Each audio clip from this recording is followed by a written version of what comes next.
Hello there.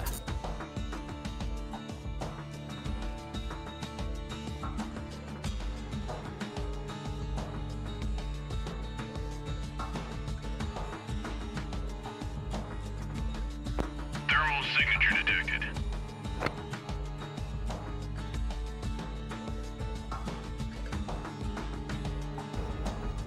Hello there.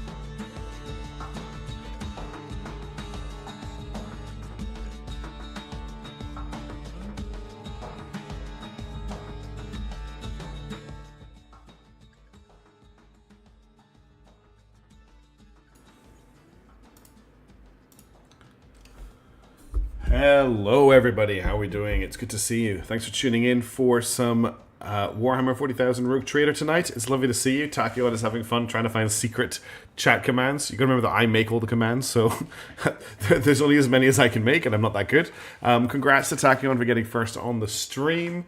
Hey there to Wooden Plank Games, Wylandaris, 8642. Susan Tofu is there as well, doing alert. Can't help but notice it later and later over time. So what's happened, Wooden Plank, is that Australia has moved into daylight savings time. So I have changed where I am by an hour, and then I believe the UK has come out of daylight savings time. All of Europe has, which has moved them in a different direction as well. So that's caused a few problems. Why on earth has I've just got a notification on YouTube, like just this exact second.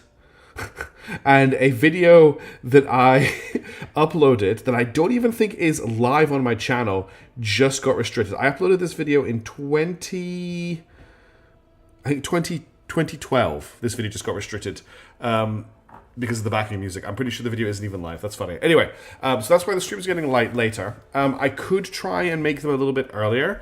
I'm just not 100% sure how that lines up with everybody else. So I'm still doing them at my normal time. But that does change things. That should make the stream earlier, not later. All time zones go into DST in spring, or not at all. So we're moving into winter, so we've come out of daylight savings. I apologize. No, we're going into... Wait, what time is it? Summer's just ended. We're in autumn. Yeah, so we are going into daylight savings so that we have more light during the day. This is winter light for us. So we have more light during the winter. Time with shenanigans. Yes, Sergeant to him. All right, let's get. That's the wrong thing to do. I switch to this screen. I click on this button here. Yes, Southern Hemisphere. I do a search for secret commands. Streamer might think so. Maybe try and inspire streamer for more command. Well, I would like to add more sound files and stuff. Each one takes me a little bit of time to do. We'll be leaving DST if it's winter. Yeah, we're going in to get more daylight basically. Should we play some Rogue Trader? Now, last time we completed. Yanis, which a lot of people made fun of me for calling Yanis and not Janice. I just like doing the silent J. And we jumped to a new system, and then a whole ton of events triggered on the ship, and we kind of went through those. Hey, Pagos, how's it going? So that's why the last Notes video was uploaded. That's also just because I got it finished really late. Now, one of the things that has also happened is I have leveled up, and I think I'm going to stop using the guides I was using to level my characters up. I just do it on vibes. I'm going to try... So, everyone's saying the streams are starting much later. Would it be better if I moved them forward by an hour? I probably couldn't start them 2 hours earlier, but I could definitely start them 1 hour earlier. Hey, Daedra, how's it going? Good to see you. Would that work better for people? Because that's something I could do. You know who I haven't spoken to? I haven't spoken to Abelard. Let's find out what's going on with him. I don't know if there's much to say to him. Lord Captain. I've discovered there are caches left by Theodora somewhere on Dragonis and Kiva Gamma. Do you know anything about this? Well, we can check this out. It is wise for a rogue trader to have caches where they can safely store important information. And utterly unwise to share the coordinates of such caches with anyone. Even one's most trusted associates. I mean, that makes sense. I'm afraid I do not know how to find the caches, but I can offer some help. Your predecessor used this numeric code to deactivate certain defense systems in her service. If I know Lady Theodora as well as I think, then I'm quite certain that she left her caches well guarded. In that case, this code will be useful to you. I need to remember to equip Argenta with that new weapon upgrade as well. Alright, I don't think there's a lot we can talk to Abelard about. Who else is on the bridge? I mean, we've got Heinrich, we've got Idra, we've got Kibala, we've got Yerlit, we've got Pascal, we've got Jay. I'm kind of keen to just do stuff, if I'm being completely honest. Rather than I do want to talk to party members, but I don't want to get bogged down in a lot of chat. So let's just check where we are right now. So can I check this system out? Voice ship management, back to bridge. Did we complete this system? That's the big question. So there's some unknown ships up here. We have scanned all of these. We don't really need to deal with these ships. So I think we've done everything we need to here. So we are looking to jump to a new system, which is a bit of a thing. So we need to chart new routes. Colony Foulstone has begun a new thing. So, oh, hang on. Okay, so Foulstone's the first place we took. Are you sure? What am I sure about Sujin Tofu? Lord Captain, the world of Foulstone has been upset by a conflict between the followers of the Order of the Hammer. Okay, this is the place where we sorted out those refugees. The Order of the Hammer and the refugees from Winterskull's dynasty's domain. Plants are named. That's a good point. Maybe I do need to check them out. We'll do that next then. An argument broke out near the tomb of the renowned holy man Nicodemus Keefe, and the tomb was damaged in the fray. The pilgrims revering Keefe's rival Philopones of Malpi claimed Keefe to be a thief who had stolen the relics of St. Cognatius and violated the sacred mystery of his resting place to Satan's greed.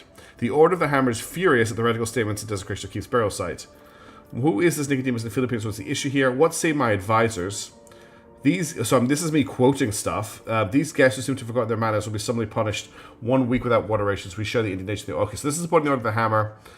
Let them bring forth their representatives to try negotiate some coexistence. So this is trying to negotiate a truce, and this is supporting the Malpians. The Malpians display personal zeal. I charge the Order of the Hammer to welcome 100 of the new arrivals into their ranks. Let them learn one other ways and come to accept the distinct path towards the reverence of Cognatius. That's actually quite an interesting choice. Who is this Nicodemus? Saint Nicodemus Keefe is a missionary who arrived in the Expanse alongside the founders of the Order of the Hammer. Offering them valuable guidance for colonizing Foulstone, he converted many worlds to the Imperial Creed, but his most famous feat was his search for the burial site of the legendary preacher Saint Cognatius, who conquered the Expanse thousands of years ago, leaving behind scores of relics.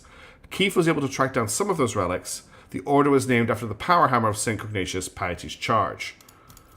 Philopones of Malpi was a priest from Winterskull's realm. He preached in the same times as Nicodemus Keefe and denounced him for the false veneration of St. Cognatius. He believed that Cognatius preached the incomprehensibility of the highest wisdom to the people and that any attempt to learn it would only lead to heresy. He called for the search for St. Cognatius' burial site blasphemy and the collection of relics looting and soliciting. In his opinion, the sacred objects should not be congregated in one place but should have found haven across the many worlds. The relics are power and their aggregation gives way to pride. Okay. What say my advisors? Heinrichs. For a group that has just arrived in a foreign realm, the Malpine's conduct is insolent at best. Penance should be imposed on them. We will send them on a pilgrimage to find the relics of St. Cognatius to learn the ways of St. Keefe. In this way, you would be of use for returning the lost relics, and the Order of the Hammer will be satisfied with a just verdict. Argenta says there was a similar theological dispute in the Fifth Affiliate Council, and the conflict between the cults was resolved in a sacred duel. 20 champions from each side came forward. Both sides vowed to accept the victor's teaching if they lost. I propose to invoke the council's edict and settle the dispute in the same way. They believe that their faith is superior, then let them prove it. Subject them to a severe test of faith. If they survive it, they will have proven their steadfastness. Even if the Order of the Hammer does not accept their arguments, it will be easier for them to recognize the newcomer's right to interpret the way of St. Cognatius if they prove it with their own blood and pain. The Malpians have renounced the concept of possession. Their vows are true and similar to ours, but they lack humility and reverence for the dead. The Bloodspun Web would embrace their leaders. We could teach them, we could soothe the turmoil. So now I've got all these new options as well. So we've got Heinrichs is right. Let us send the most zealous ones on a repentant pilgrimage to retrieve the relics. The Malpian preachers belong to the Bloodspun Web now. Bring them aboard. We should follow the edict of the Fifth Affiliate Council that might decide whose beliefs are just.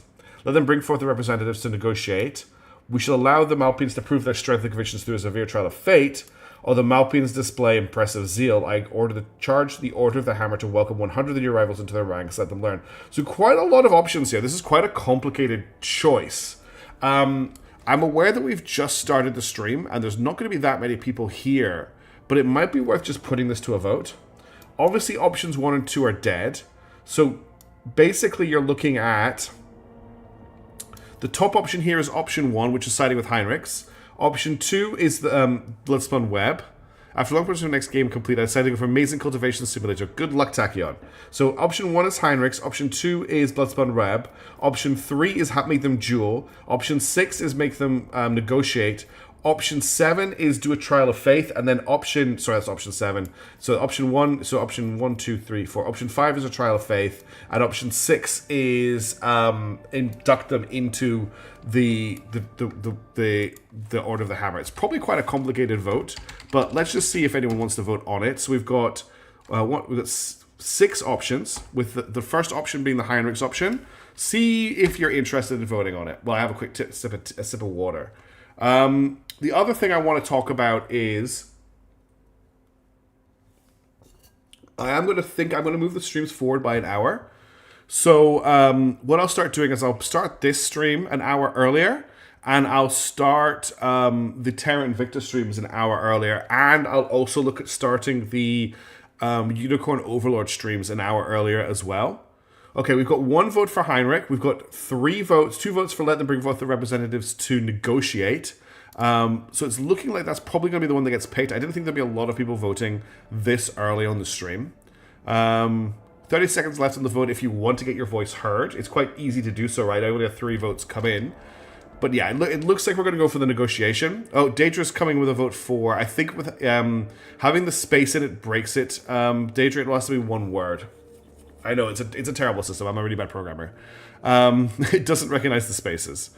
But yeah, that's the end of the vote there. We can assume there's 3 votes for vote 4. So let's bring them forth representatives to try and negotiate. It shall be done, Lord Captain. Putting forth 24 wise men from each side, the 2 cults have sought to find common interpretation of the way of St. Ignatius. They may not have achieved dogmatic unity, but they have at least managed to find a way to coexist in the same world. Okay, that's good. Thanks, Windplague. So we completed the High Throne. The High Throne has been completed. Efficiency is increased by 2, and we've gained 5 holy gifts. So now we can start a new project. The only project we can pick... Oh no, there's a few projects here. So we can pick Touched by Holiness. St. Ignatius left behind many treasures that are now coveted by powerful men and women. Rogue trader Incendia Cordia possesses the shards of a priceless combi tool bearing the saint's fingertips. Formerly reclaiming the relic via the Adeptus Administrator will be a bureaucratic war requiring influential allies and nothing short of an army of clerks and scribes. But if it is passed into the safekeeping of monthly Order of the Hammer, it will be a great triumph for the faithful. So we need to have more than 20 profit factor, which we do, and it's going to cost us 3 profit factor. We will gain the Shield of Faith, a feature for our ship, which will give us plus 30% to the Prow Shield. We'll gain plus 2 efficiency, which we already gained from the High Throne. This gained us plus 2 efficiency. We've also just picked up this, which is plus 5% crit. We'll also gain 20,000 more resource points for the Drusians. That's okay. We could also go for the Thousand-Faced Relic. These monks demand a great work. Thousands of faithful with skin entirely covered in scar in the form of lines from scripture of St. Ignatius. So this will cost us 1 chemicals, 3 people, 1 promethium, which we have. We'll gain plus 25,000 RP. We'll gain 10 dogmatic points. We'll gain 2 complacency and 2 efficiency. Or we've got the bonfires of the righteousness. On Foulstone, the faithful are brimming with fanatical zeal. Their faith commands them to exterminate the subhumans, the mutants, and the weak of the faith in their midst. Then they must travel to other worlds of the Protectorate to continue the holy cleansing. Creations of blasphemous Xenos, traces of heresies, and tomes of dangerous knowledge abound in the Kronos expanse. Let the bonfire flames consume the corruption. So we'll definitely start earlier next time. So this means we can't get the Good Tidings project, which we can't get already anyway. We need 2 people, 1 Promethean, 1 weapons. We'll gain 2 security, 2 profit factor, and we'll gain the Infernicel, which is a 2-handed light flamer which does a lot of damage and has a really long range. That might be a really good weapon to give to Argenta to go with her bolter. So actually it's a long-range flamer, but it's a stream rather than an area of effect weapon, which might actually be better. So I think the choice comes down to the Bonfires of the Righteousness or Touched by Holiness. This gets us RP with the Drusians, efficiency, and the Shield of Faith feature. This gives us profit factor. What do we like for Good Tidings? We need a man... Okay, so this is something... Okay, actually, these other ones are ones we can pick. So, Dirty Bureaucracy requires more reputation with Drusians. Indulgences for Sale requires more complacency and reputation with Drusians. Hallowed Railway requires mechanisms. Cemetery of the Faithful requires adamantium and phlogiston, and Good Tidings requires adamantium. So maybe we hold for a little bit just to see if we can grab these other resources before we make a decision. I didn't realize that we could grab more of these. Because there's some stuff in here. This gets Frequency of Faith. All allies gain 3 times allies dogmatic. Okay, that's not going to help. We're not very dogmatic. But Cemetery of the Faithful gains...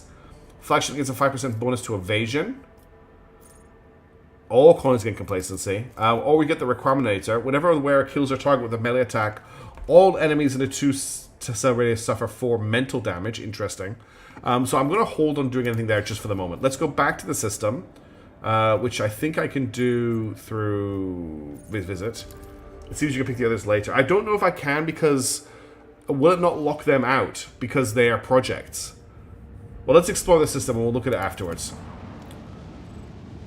Just before I hit anywhere, I'm going to quickly quick save. Did I cannot quick save in this menu? Okay, let's do it. Okay, I can't save in this menu. We should be okay. Okay, we're going to scan this planet, which looks like it has water, which is a good start. Only one of them blocks your choice. Okay. There's Xenotech and there's an Auger's Anomaly. So let's start with the Xenotech. I think we just extract that. Yeah, we'll set up an Extractium to extract Xenotech. And then we'll check out the Auger's Anomaly. Now, we need a party for this stream. I think it's a little bit too early to vote on the party. I don't think there's enough people here. So what I'm going to do is I'm just going to... We're definitely going to take Abelard. We're definitely going to take Argenta. Jay's a little bit tricky for me to use because having 2 officers that buff people is quite difficult. So I think I'm going to dump Jay for the moment and take Idira so we've got more ranged. And then we'll keep Kibala, we'll keep Urlet, we'll keep Argenta. And I'll do a proper vote later for how we're going to do the party. This is just so I've got some diversity in the group. Bottomless Pit. And we need to do some leveling up as well. Okay, first things first, let's do the level ups. And like I said, I'm not going to use any guides, so I'm just going to go off my vibes. So first of all, we gain +1 additional AP point for hitting the 20th level, which is huge. And then we get a characteristic we can buff. And for us, it's always going to be Fellowship first, because this buffs so many of our other things. We're going to grab the Fellowship buff. That's an easy level up for us. Now for Abelard, he gets additional AP, which is great. And for him, we're going to get Weapon Skill. Argenta, additional AP. For her, it's going to be Ballistic Skill. Okay, this is quite an easy level up. For you, you're going to get additional Ballistic Skill. Do you want to get Agility on you? I think you've got a lot of stuff that comes with Agility. Always give Kibble Agility. Yes, I'll always be giving... Thanks, Atomic Artichoke. Do I want to give Agility or Ballistic Skill to you? I think a lot of your stuff does run off Agility. Maybe not.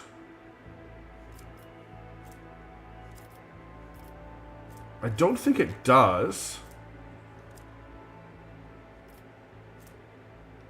I think I'm going to give her... I think we're going to take the ballistic skilling. Well, actually, let me just have a quick check on her. Her ballistic skill is 55, but her agility is 45. She got huge ballistic after all of her buffs. This is the extra AP for everyone level. This is a good level. Let's take ballistic skill on her. Hail to Brad. I'm going to take ballistic skill on her this level. It should be... We can always respec. I've not respected anyone yet. For Kibble, we're obviously going to take agility. And then for Adira's got a couple of levels to pick up here. So on this talent level, we probably look at psychic powers. I'm good, thank you. I hope you're doing well. So what do we want to pick up here? We're basically building her... Her main thing she's doing at the moment is she's using sensory deprivation as an AoE to debuff people. It's also been level for that derelict shift of one system up from Footfall that I warned you about. Cool. So sensory deprivation is her main thing. AoE debuff everybody. So we want talents that kind of play into that. You're suggesting pain channeling. Let's have a look at that. If it's here, is it further up? Don't see pain channeling. It's in alphabetical order, right? So it's not here. It's not here. Pain channeling is not something... She's already got pain channeling.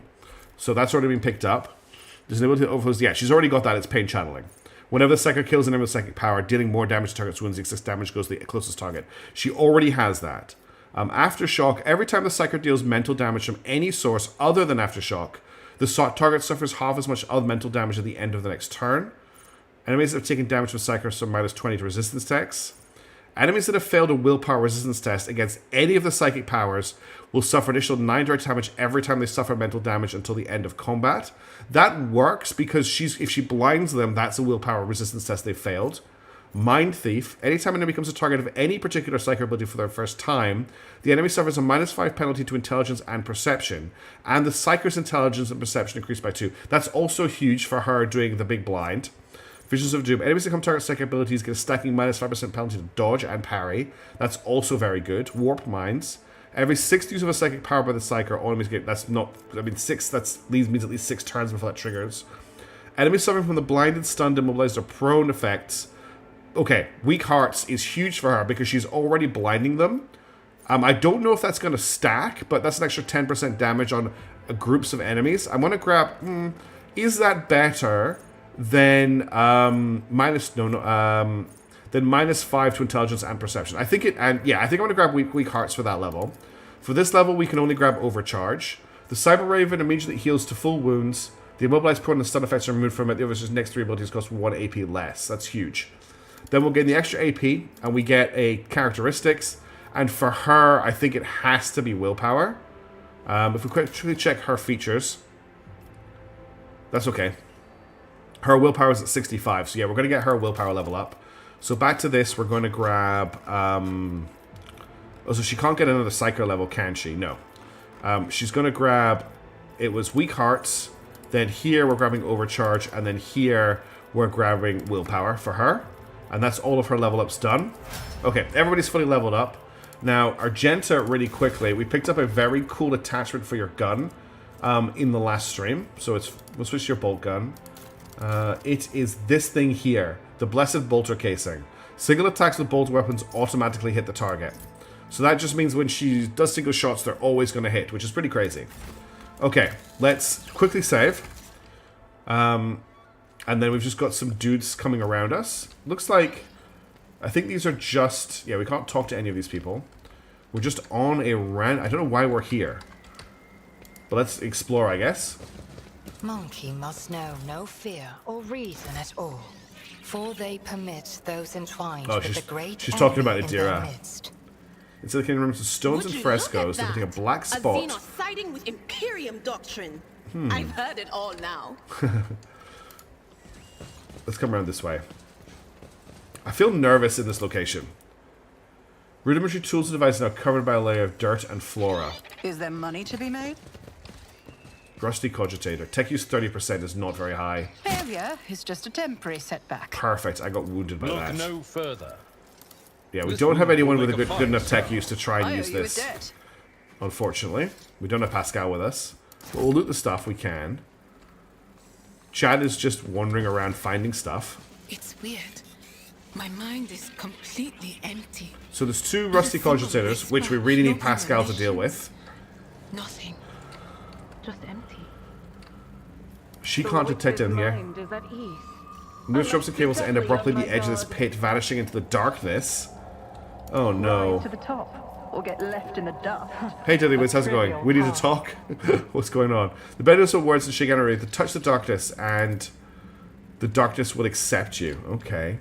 I don't like that either. This feels like goods over here that we haven't discovered yet. Over there. I thought so. We've got a Psyker Staff. The Sight of Mind Sight. The wield of the staff gains the Vision of Death ability.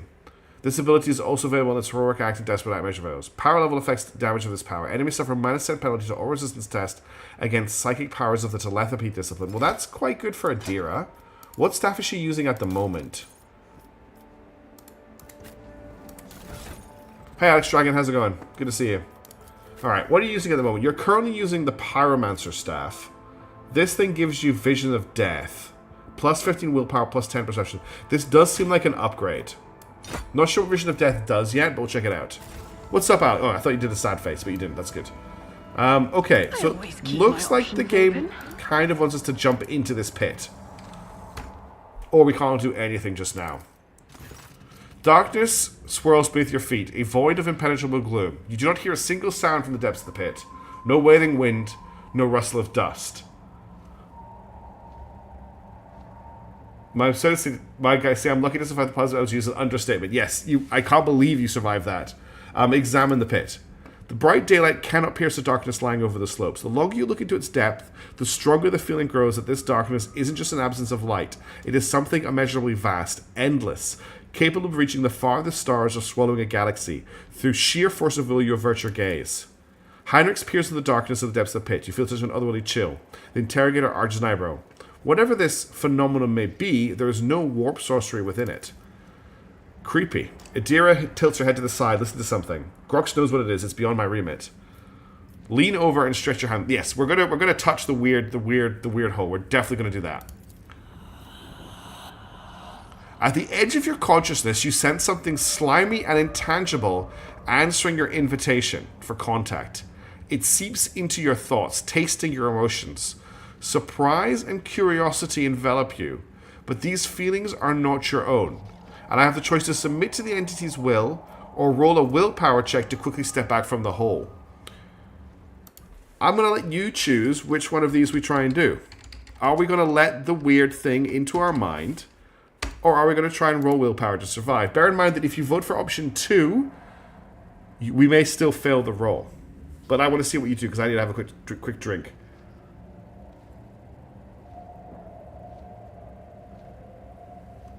I'm going straight in there with the let the weird thing into your brain.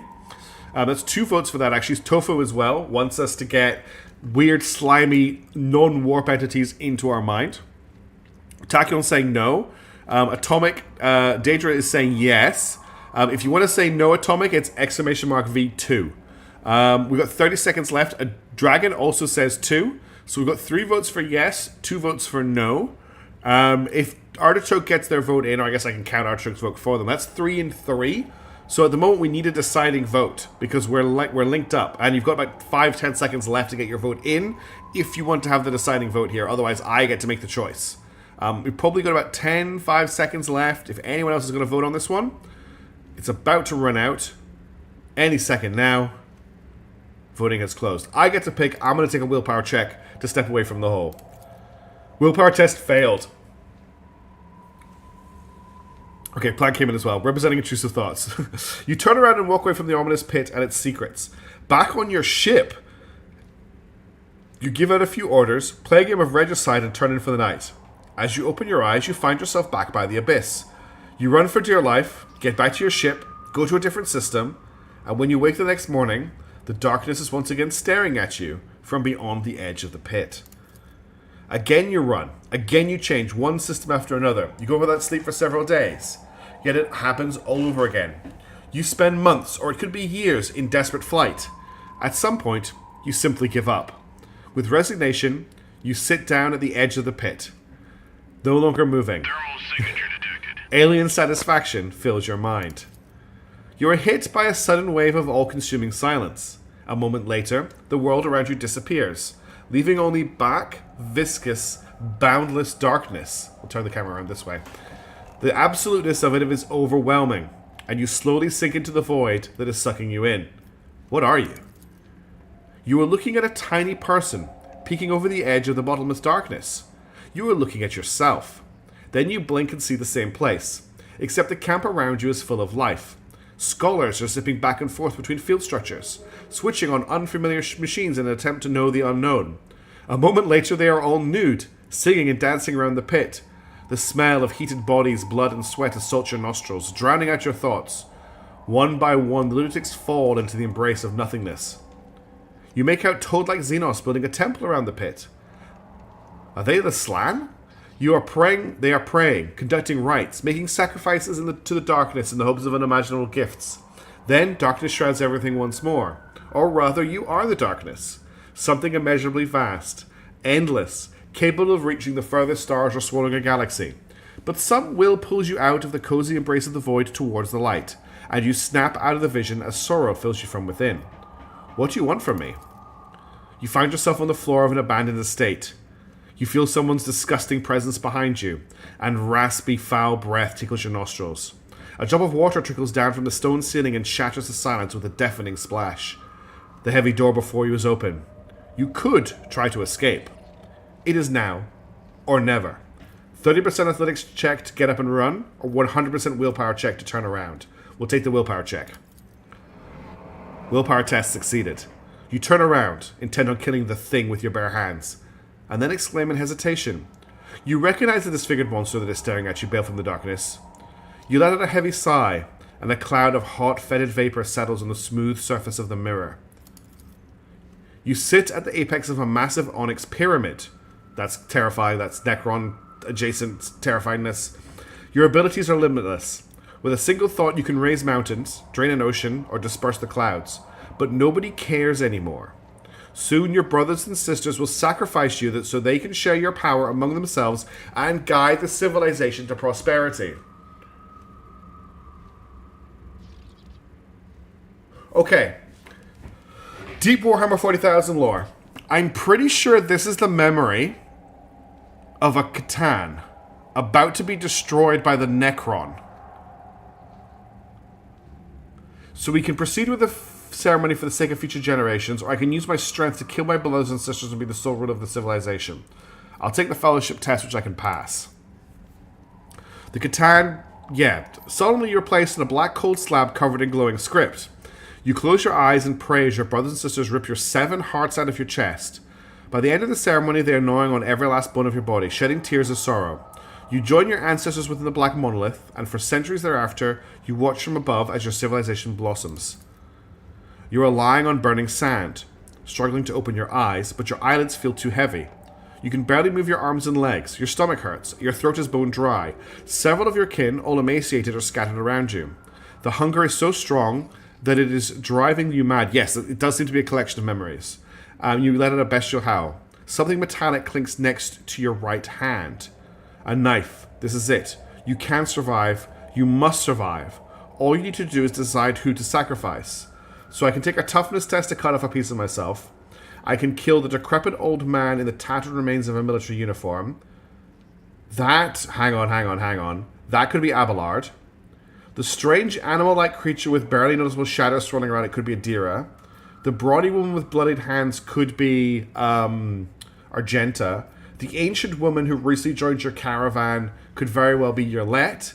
And the young girl in heavy chains is Kibela. That's what I'm reading this as. Also, I just realized we're Girl Squad with Abelard. I'm going to take a piece of myself. You bite down on your belt and cut a piece of your own flesh. The pain is so terrible that the vision darkens. Unable to bear it, you let out a frenzied groan, and you shove the slimy scrap into your mouth and swallow it. Gained 14 experience. You sense the darkness's triumph. It has been following your thoughts with great interest, rummaging in your memories, studying your emotions, savoring your resolve and rage. Its bottomless gut rumbles with satisfaction. At last, grateful, it lets you go and presents a parting reward. Frosses gain the ability Champion of the Abyss. Permanent +2 bonus to weapon skill, and +5 bonus to coercion. It's not bad. And I think we're going to leave this place. Let's never come back here. Never talk to anyone about how we ate ourselves.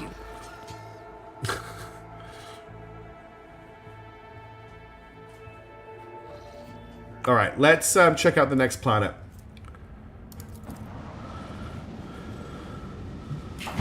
Oh, the dog just got up. She might bark.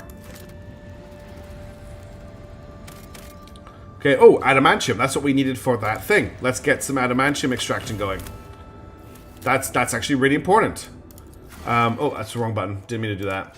And then we've got this planet over here. This is not what I was seeing in that encounter. Is there more than one potential ending to the pit? Why, what normally happens in the pit? Oh, this is a lovely looking planet. What you want, puppy? Do you want to go outside? Alright, let me just let the dog out. I'll be 2 seconds. I'll be as fast as I can.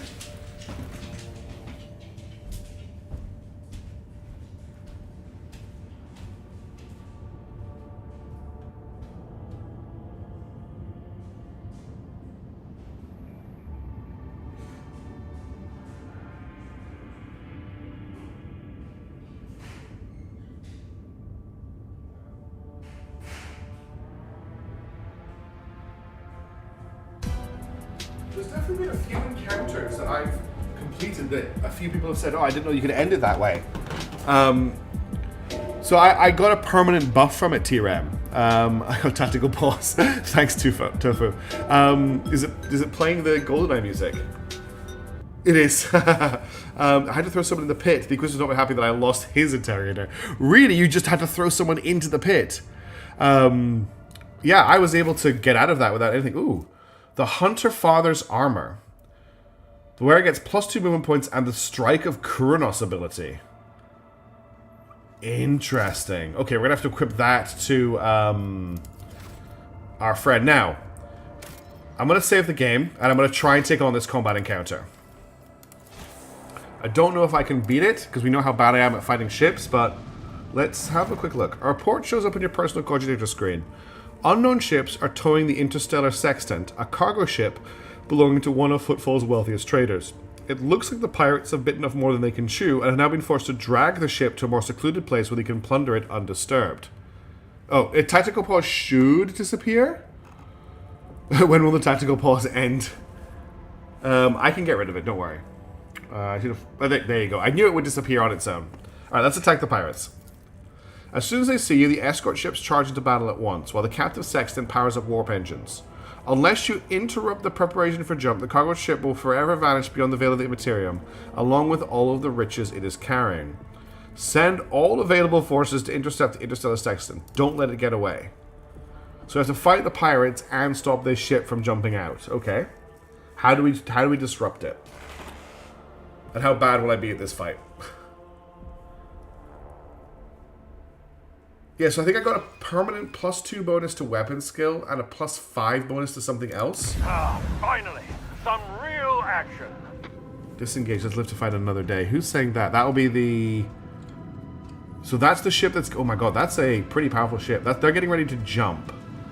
I don't know how to disrupt them, though. And then we've got 2 Cobra-class destroyers. Is there anything else in the battlefield? Yes. There's a Viper-class destroyer and another Cobra-class destroyer over here. And then we've got the... So Interstellar. Do I just need to do damage to it? It does have a buff here, but... here we go. Disengaging. Fire. The voice will disengage from combat and powers up its warp engine. So we've got 5 turns. Do I have to kill the enemy in 5 turns? Or do I have to destroy the sextant in 5 turns? I'm not sure exactly how to play this. Now we do have... We've got Swing Run from me. We've got Warp Wave from Cassia.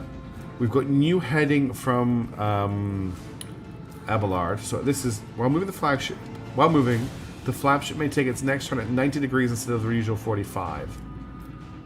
Flows in the Immaterium cause an enemy ship to immediately turn 45 or 90 degrees depending on the ship's maneuverability. If the enemy ship has suffered hull damage, this abrupt turn additionally deals damage equal to from 15 to 20%. Oh, I just got the dog back in.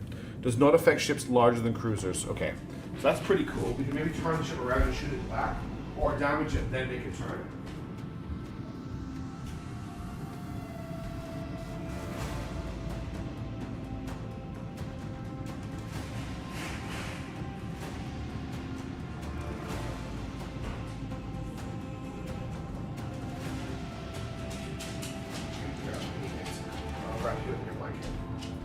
Or you can stand on your blanket and then I can't wrap you up in it. Are you okay with that being wrapped up? Right, I need to find some spaceships. So yeah, I'm gonna try and damage the main ship first, I think. So we probably want to. Do I need to make use of the 90-degree turn? Because I can't get a. I could get a I don't think I can. I want to try and hit it with as much stuff as possible. So I don't have a shot on you with either of these or any of my prow weapons. If I get a turn, and I could definitely hit it with the lance. But these weapons are the ones that do the most damage. I also have to restart shields here. Okay, I'm just looking at everything we've got. I'm gonna launch. I think I'm gonna launch torpedoes just out the side of the ship to start with. Let the boys sort them out. And then I might do a tight turn to somewhere like here with Abelard. So I got a 90-degree turn. So I can turn... Okay, so this opens up way more turning options for me. That's pretty cool. So I could turn to here, shoot with my prow weapons, and then kind of fly through to here to come up behind this guy. I don't know what solves the solution here, but making things explode usually solves problems. Yeah, that's kind of what I'm thinking. I could move to here, hit him with my prow gun, then fly to somewhere like this. I can't, oh, can I end my turn here? Because that means I can hit him with my side and my prow. All hands, prepare for acceleration. And then I go, dorsal guns on you. Macro cannons, open fire. Okay, I missed. And then I do starboard guns on you. Salvo. And then I can do a lance on you. Lance battery, volley. Okay, that's hit them, not done anything. And then I can warp weave these guys, which turns them away from us and does a little bit of damage to them. And then the only thing I've got left I could do is my port gun, which can't target anything. So I'll end the turn. I have to finish moving. I'll finish my turn, my movement here.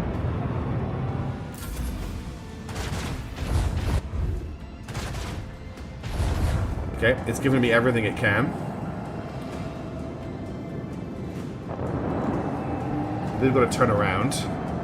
There's quite a lot of enemies on this. Okay, they've all clustered up, which is perfect for the torpedoes. The Sexton is getting away, though. But I can hit both of... I can potentially hit both of these guys with my torpedoes. So we'll get Argenta to do torpedo control. That gives me a turn with the torpedoes. I'm going to drive them to here. And then end their turn. Now it's back to me. I've obviously got a lance shot here on this guy, which I can just fire to do some more damage to him. With the force of a supernova. Okay. Then, if I move to here, I can get this guy with 2 of my guns, or I can hope the torpedoes deal with him, but they're both going to move before the torpedoes get to fire. I should just remember that I got a swing run.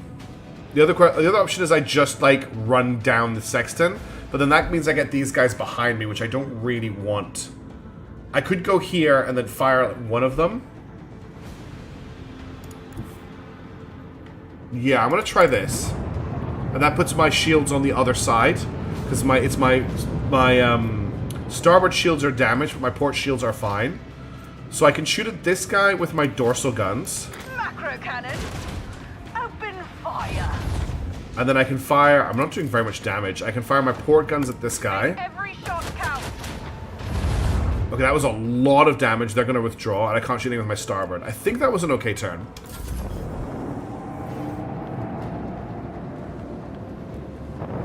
So they're going to jump out of the 3 turns. He's obviously going to shoot at us. Okay, there go our shields.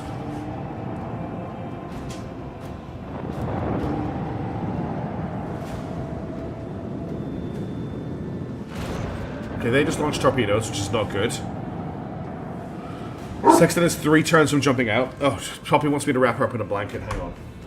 I totally wanted a blanket. I knew you wanted to wrap it up. Come on, let's make your dog burrito. There we go. Get all cozy. Good girl. Can I get the torpedoes close enough? I can get the torpedoes to here. I don't... But it's not close enough to get anyone in range. But I don't have Argenta next turn either. Oh, I actually get to do them again here. Well, I could bring the torpedoes. I think I blow the torpedoes next to this right now, right? Because this is the most important target. So I think I want to move them here and detonate them.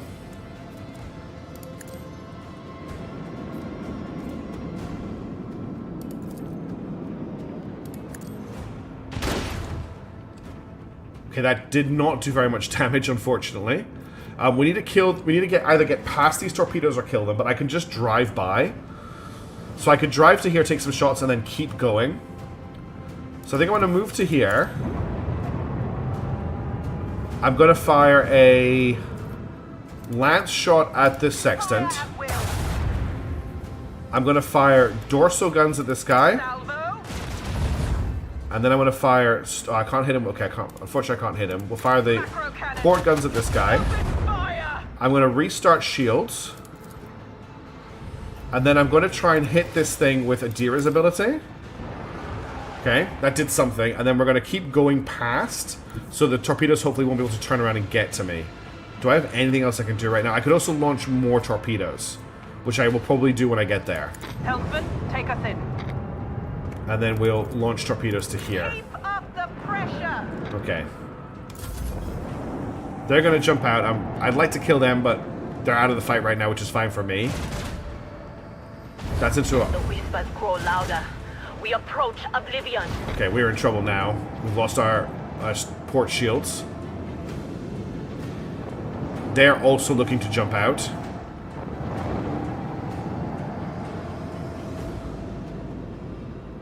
Torpedoes are flying off in the wrong direction.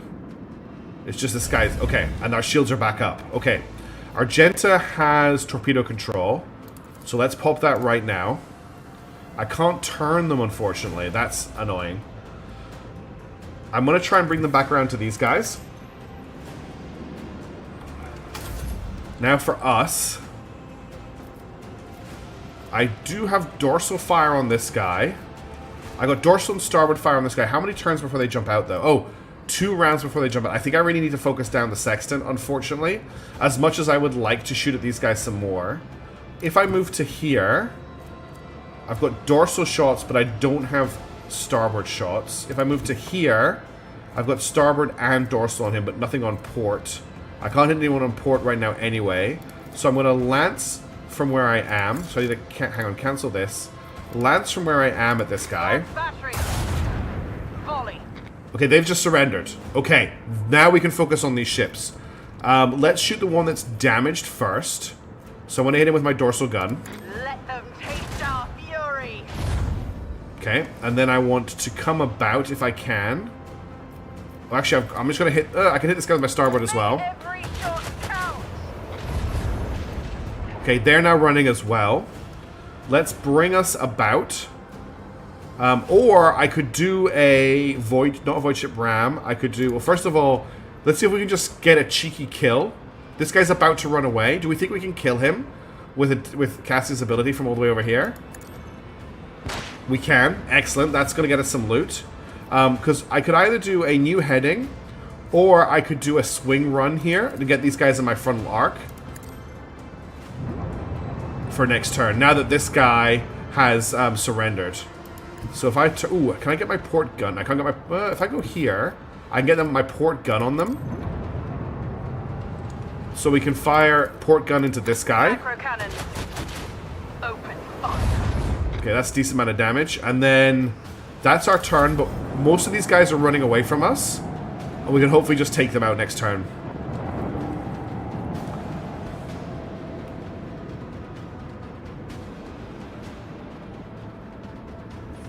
Okay, plasma torpedoes.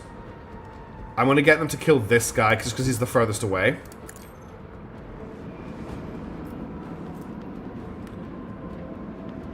We killed the other one, the explosion did damage to him. I didn't know that.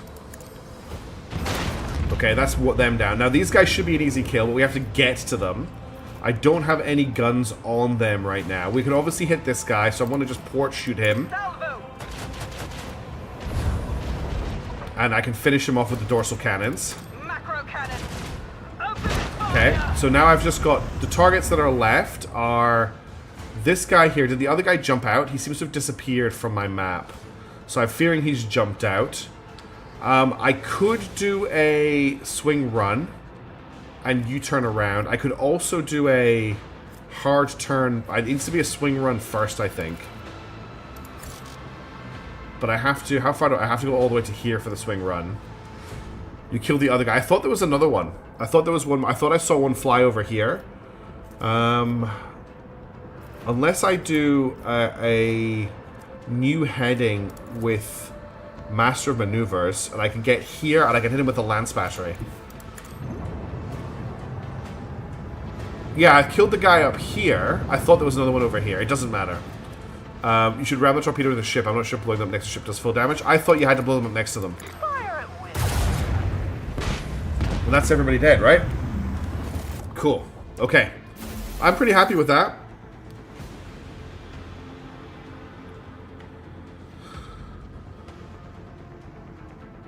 Sorry, I'm just messaging my housemate who's jumping on a plane right now. Okay, what do we get? We got a Starbreaker Lance, which is an upgrade. Medium range dorsal lance. So that's side-on lance. Interesting. We got 9 ancient machinery and 71 scrap.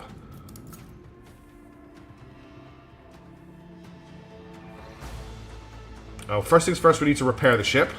So I'll spend 57 scrap to do that. And then if we have a look at the ship, I can upgrade the RAM, which I'm not something I've ever used. So we can swap out the dorsal. It's the dorsal gun. So these are two shots for 14 damage, or I can get a lance which does 32 to 40 damage. So the most these can do is 28. This can do more damage in one shot if it lows low. So I think that's just a straight upgrade to slap the Skybreaker Lance in there.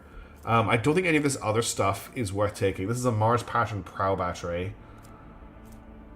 Short range prow could fire 4 shots. I think I took that off the ship before, didn't I? Oh, it means I can put one of these in the prow. So if I wanted to get rid of the... What's this? The torpedo tubes or the lance? I don't want to do either of that. No. So this, I don't want this. This is just more of what we've already... Okay, I don't need to mess around with any of this. This is all stuff we've done on. The ship isn't ready to level up yet. My posts are currently filled. Do I have anyone who's better for any of these posts, actually? She has torpedo control and expeditious reload. He has expeditious reload as well. Shieldmaster. Oh, I'm actually okay in Shieldmaster because I have reinforced shields. Whereas he has nothing. But I really quite like Swing Turn. Nobody else has Swing Run. And I also have Focused Efforts. Well, I could put Abelard there. She also has... Does she have Swing Run? No, she doesn't. But then again, we've got Shield Pulse, which is really nice. Nothing better there. I mean, he's almost as good. She's got Warp Wave, which she has. Shadow Jump. The flagship makes a Shadow Warp Jump forward in a direction. And she's giving us Vulnerability Scan. Or you could give us... I think I'm happy enough with the way people are equipped at the moment. It's a little bit overwhelming, if I'm being completely honest. But this system is now dealt with, which is fantastic. So we can now jump out to here and pick a new location to jump to. Alright. So, we've got a very scary route to Aspelia Prophecy. We've got a route to Trinitas, which we've already checked out. These abilities can provide upgrades to. You need to apply them to the ship anyways. And still use abilities without them at the station. But you need to apply... Oh, I see. When I level the ship up. Got you. Have we been... We haven't been to Omicron, which we have a jump to. It's an reasonably safe... It's an unsafe jump to Omicron. It means we're kind of retracking ourselves a little bit. I kind of want to head over this way. So let's jump to Omicron. Before I do that, though, I want to check out my planets. How do I do that? Void ship management, colony management. Because we can now afford more stuff here. So we looked at Touch of Holiness, which gives us the Shield of Faith feature for plus 30% Prow Shield. We looked at the Thousand Faith relic, which just gets us a bunch of stats. We looked at Good Tidings, which gets us 2 profit factor, and we get the Frequency of Faith feature. But now we can also get the sorry, Good Tidings we couldn't get before. We also looked at the Bonfires of the Righteous, which gets us a unique Flamer, and Good Tidings is a new one. That gives me a dogmatic ability, which isn't that great, honestly. Plus 2 profit factor and plus 2 complacency. So we still can't get Cemetery of the Faithful because we need 1 Phlogiston. That would give us the Blessings of the Fallen feature. The Souls of the Crewmen laid to rest, the Fossil Cemetery sent. So I guess it's plus 5% evasion. Can you check out what the blood in your shower came from? Yeah, I should do stuff like that. This gives us the Requaminator, which I'm not that a huge fan of. Indulgences for sale. I don't think we're going to get this much reputation in time. And Dirty Bureaucracy, again, I don't think we're going to get this much reputation in time. So it comes down to, do we want more shield? Do we want more complacency or efficiency? Do we want the Flamer? Or do we want the slight bonus to critical hit chance and the profit factor? This gives profit factor and the flamethrower. I'm very, very leaning towards doing Bonfires of the Righteous. I think this is the option. Plus 2 profit factor, plus 2 security, and the Inflamer. I think this is a good pickup. So I'm going to execute the Bonfires. I'm not going to vote on this one. We're just going to do Bonfires of the Righteous. Okay. That is now underway.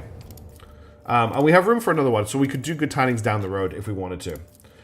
Let's go back to the Void Ship. What's required for Tier 3? We need reputation with the Navy for this one. We need 4 mechanisms and 4 weapons for this one, which we should be able to get. And we need Phlogiston for this one. So we actually have most of the stuff we need for the Tier 3 ones, Tofu. Let's head back to the ship for the moment before we jump. And let's see if we can work out what happened in our bath. I don't know how to trigger that. Do we... That's right, we had to go somewhere on the ship. I remember now. So if I just run over to the elevator, I think I'll be at a location I can head to. No, that's the wrong elevator. It's a different elevator I need to get into. It's this one here, to another compartment. Let's not forget to give our Elder that armor we found, if we get the chance. Okay, so... Officer's Deck, Freight Line, Void Ship Shrine, Astropathic Chapel. It's the Officer's Deck we need to go to. We'll take the same party for now.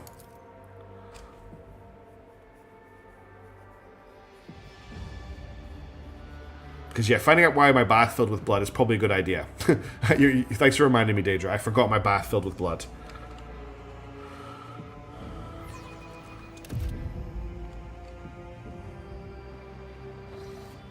Sourback.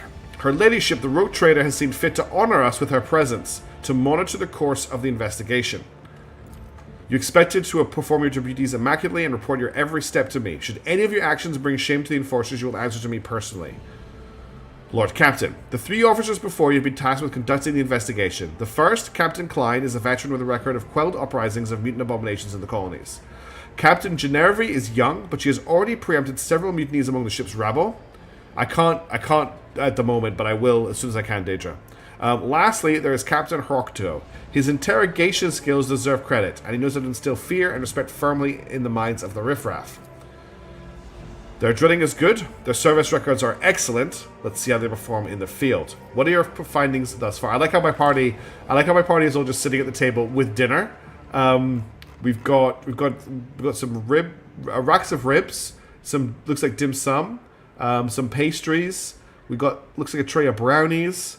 I'm thinking that maybe some cheeses and meats, some wine, some calf. Excellent. Okay, what are your findings thus far?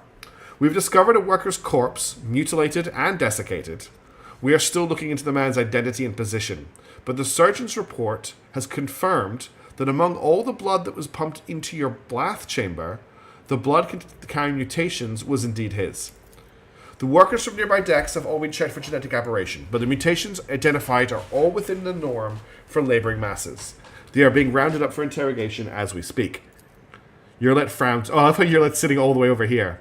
So much noise and empty violence. I was surprised you were able to find anything in this pandemonium of your own making. Even taking into account the neighboring decks only, that constitutes hundreds of people. How do you plan to question them all? Our interrogation techniques are broad and varied. However, nothing loosens the tongue like corporal punishment, beatings, mutilation, torture, public execution. When combined with psychological pressure, such methods work wonders. Okay. So I think the iconoclast within us is already screaming at the fact that not just the use of torture and mutilation and the like, but the fact that we're just doing it so casually. So we've got the inhumane, I order you to immediately cease using these barbaric methods. We've got the a fine approach I approve, or we have the hedging of an unfortunate necessity. And unfortunately, in this situation, even though we're very iconoclastic, I feel like this is an unfortunate necessity, so I'm going to pick this option. Indeed, Lord Captain, most unfortunate, says the Master-at-Arms, a bloodthirsty smirk sitting across her face. Do you have any working theories? The mutants are plotting, Klein spits in disgust. They've been breeding like void rats, so they're getting cocky.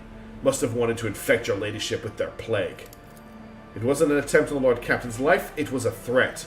The rabble are planning a revolt, so they're trying to terrorize us. Soon you will drown in blood.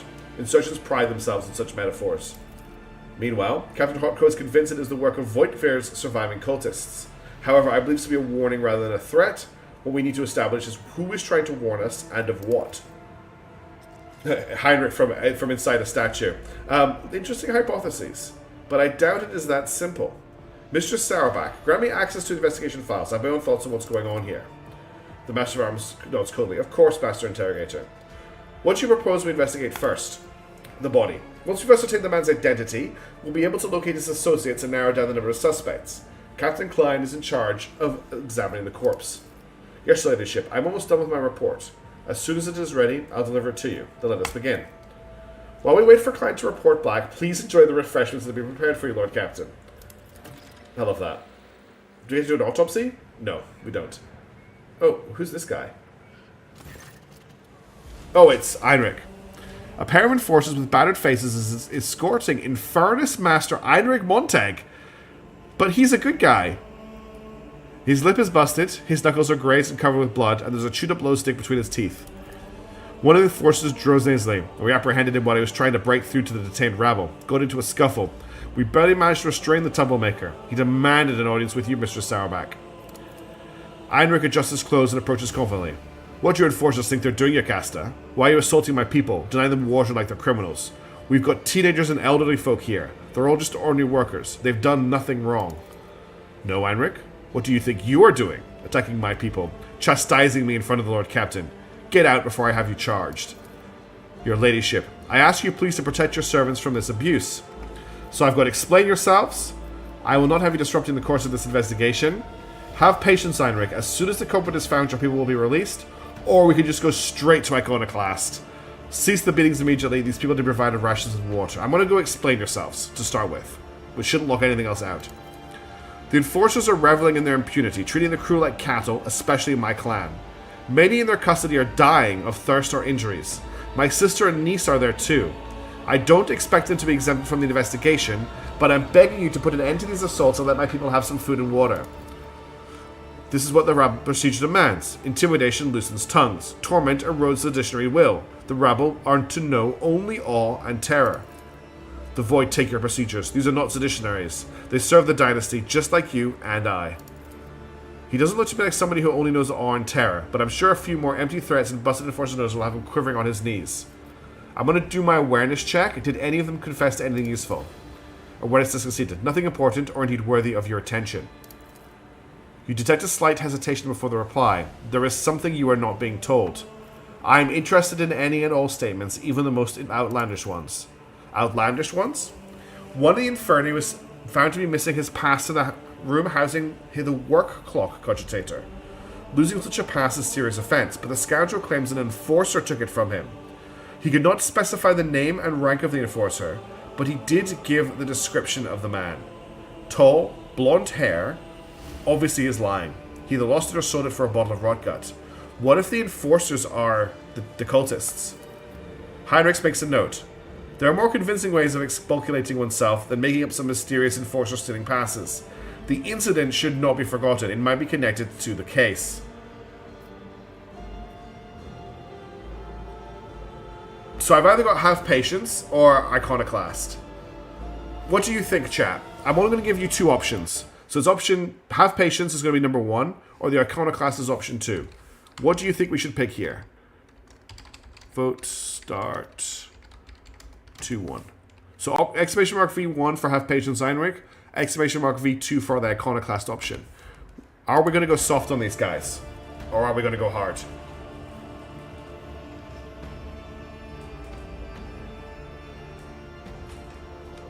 Pango and Sujin Tofu straight in there with votes.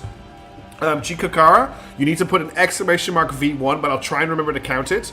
If we count Kagera's votes, we're neck and neck on what option to take, which is kind of where I thought this might go. Everybody's a little bit divided on what we want to do here. The thing is, I quite like Heinrich.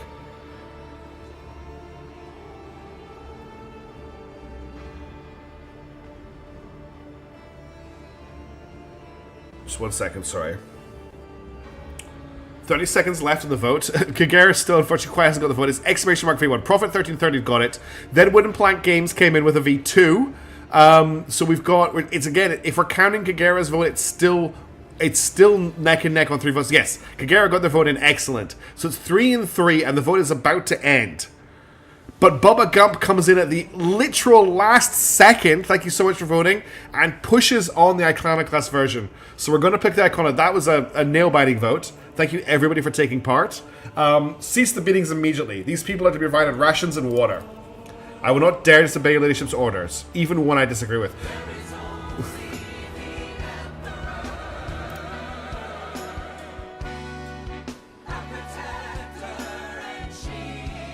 Thank you, Sujin Tofu.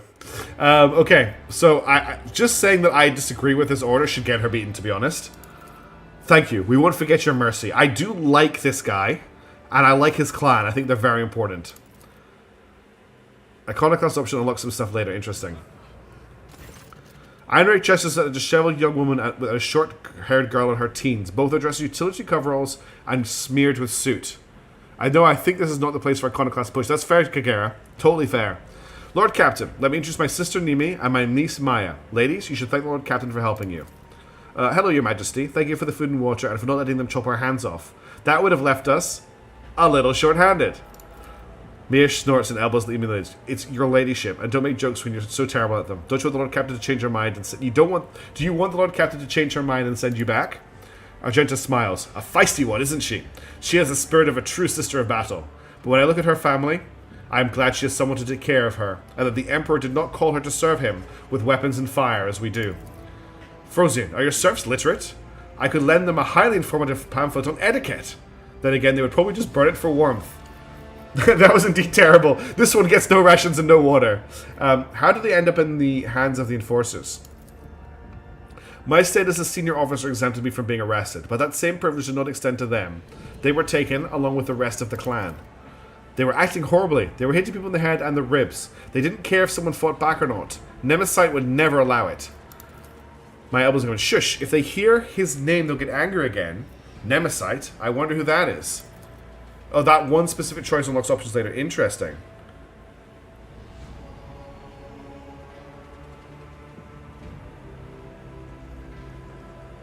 No one, just a hero from a tale my grandfather used to tell when I was little. That's enough, Nemi. You're not a child anymore, so stop bothering people with these silly rhymes. Forgive my sister, Lord Captain. That was inappropriate. Abelard sighs wearily. Nemesis, your ladyship, is a folk vigilante from Voidsman's legends. Every few years, some hothead declares himself Nemesis.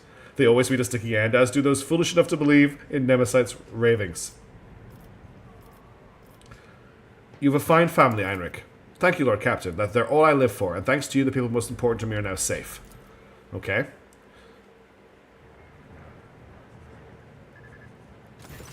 Captain Klein snaps to attention. Identifying the victim has proven impossible. His face has been smashed in, and his body badly maimed. There are too many wounds to determine the exact cause of death, but presumably he died after the killer slit his throat. That's how they drained his blood. No external signs of mutation were found. In other words, we have nothing. Klein, this isn't a report, it's a declaration of our incompetence before the Lord Captain. You will keep digging around inside the corpse until you produce some results. We're definitely going to roll this awareness check. Succeeded. Ginevra looks at Klein with sympathy. She clearly cares about him, but does not wish to trample on her comrade's honor with words of comfort. Horko regards Klein with a contemptuous smirk, while Klein scowls back at him. No signs of mutations, you say. What about internal signs? Performing an autopsy was inadvisable due to the danger of contaminating the area with genetic aberration. You see a flash of genuine horror in Klein's eyes before his gaze turns glassy. You can tell the officer's terrified, even if he's desperately trying to hide it. I've heard that Medicaid officers often perform autopsies in pairs.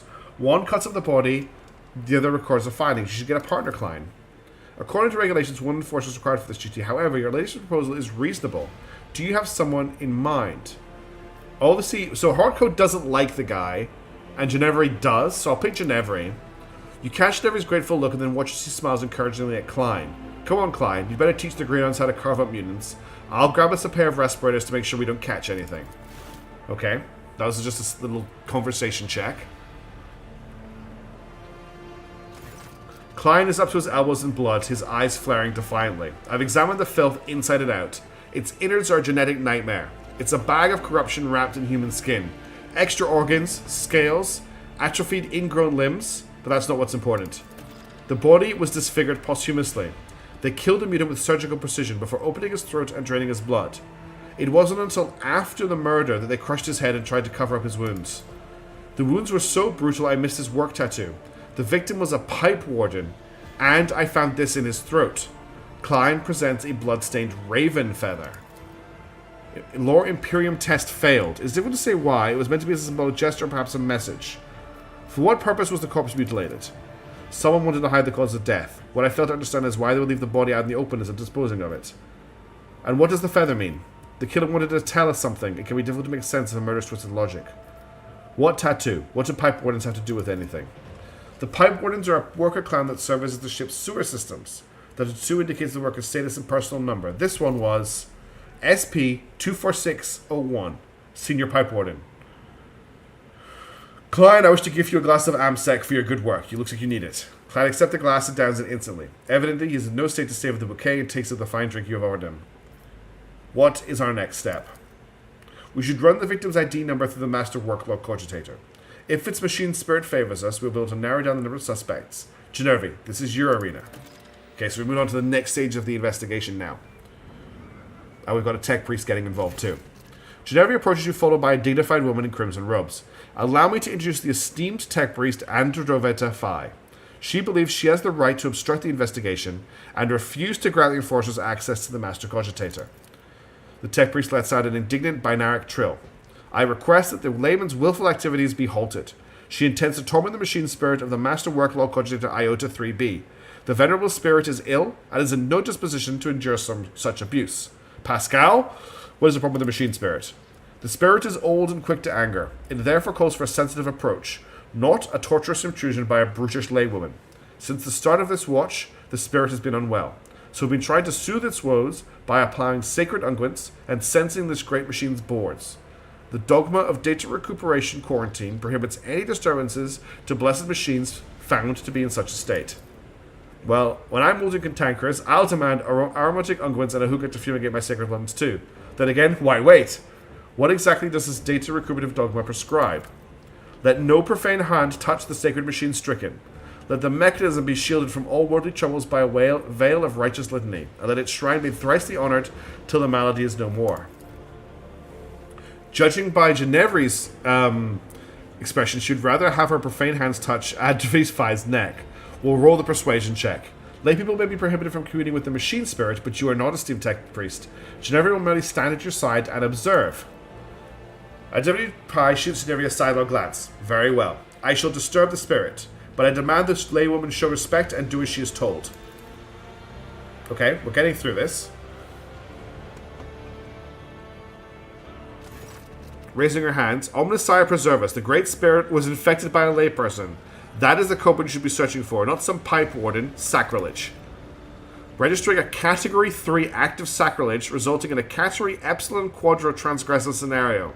Requesting the inclusion of the offender in the registry of wanted entities for the purpose of expatiative disposal. We discovered that the cogitator's malfunctions began after an unauthorized attempt to access it was made.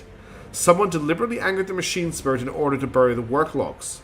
Thankfully, the esteemed tech priest was able to appease the spirit and extract the information we needed. The victim's name was Orto. On the day he died, he was servicing valve 27B, which supplies water to the road chamber's bath chamber. He also had a partner who's yet to appear for duty since the incident occurs. We have a suspect. One of the Inferni said he had his pass in the maintenance room taken away by an enforcer. Our villain. But how did they get past Genevri's guards unnoticed? We should find out if the shift change took place without incident.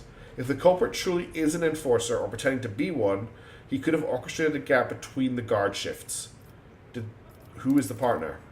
Senior Pipe Warden Gwaden, number SP26855, an 8th generation pipe warden. No registered infractions, excellent discipline, perfect work record, and exemplary servant of the Imperium. Master at Arms, how do you provide we found on your suspect? Before Sarah Bach can respond, Horatko cuts in. Your ladyship, there was a man named Gweden among the rabble waiting to be interrogated. He immediately struck me as suspicious. Please allow me to question the man in your presence. Bring him in now. What, is he the right Gweden, though?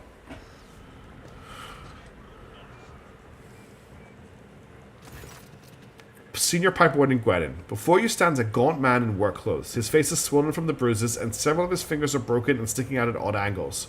He stares vacantly into the distance with watery eyes, so he's already been tortured. Start talking, you miserable wretch. You tried to kill the Lord Captain, didn't you? Hartfield grabs the worker by the lapels. Gwendon's quote flies open, revealing crude occult symbols painted all over his body. What's this? Heretical brands? Cultist scum? Gwendon yells, baring the remains of his teeth. Yes, it was me. I tried to put a curse on the Lord Captain. I killed my partner in a wicked ritual, rubbed elbows with them demons, consorted with them, all to carry out a dark plot and doom the Lord Captain for the glory of my almighty master. He burst into a fit of hysterical, theatrical cackling. This is too easy. I think this guy's a patsy. We have ourselves a model cultist here. There's a ritual, a curse, and a plot. He even consorted with them demons. How kind of him to confess to all that immediately, exactly Heinrich. His words. He is trying to paint them over with fake garish hues, but his abject terror carries with it too much black and grey. What does he hope to accomplish with this? He's trying to get us to not look into the enforcers, who are the bad guys. He has admitted to everything, the vermin. I've insisted time and time again that the assassination attempt was carried out one of Voight Veer's surviving henchmen, and I was right. I guess we weren't so thorough in clearing them out as we thought. Assess the enforcer's reaction to the confession. Horodko looks proud and self-important. Ginevra is biting her nail as if hesitant to say anything. Saddleback is observing the worker in silence, apparently sunk deep in thought. Meanwhile, Klein merely stands with a distrustful grimace on his face. Other than Horodko, no one here seems to believe you're looking at the real culprit. So I can roll a persuasion check here, which doesn't seem to go the way I want it to. Same with the coercion. Does the Master of Arms not find it strange that the subject is so eager to paint themselves as a heretic? Yes. I agree, Lord Captain. I want the truth. Who are you, and who told you to give us such a pathetic confession? The man blanches. Forgive me, your ladyship. I'm not Guidon, and I'm not a heretic. Yart's my name. I'm a laundryman. Please have mercy. They took my family. That enforcer said she'd throw them out the airlock if I don't confess. She made me draw these unholy marks on myself. Your enforcers have a knack for persuasion, Mr. Saddleback, but this is ridiculous. What enforcer? Name. Give me her name. Ginevra. Her name was Ginevra. So now he's... Okay. What? I swear that I have not. It's a double layer cross. Ginevra? We will deal with her later. I will handle the search for Guidon myself. Lord Captain, would you have us execute this demon worshipper? Execute. Truly no word sounds sweeter to this monkey's ears. Hold on. Has he lied? He's lied to us more than once, but maybe he's lying to us still. Ginevra, do you have anything to say? Iconoclast. Spare the man. What shall the center symbol? Let me join his family. Dogmatic. Hang the heretic. Cut his rations for a month. Burn him. I do not care. Let me just see what Ginevra says. I have never threatened his family, and I certainly did not force him to lie and draw heretical signs.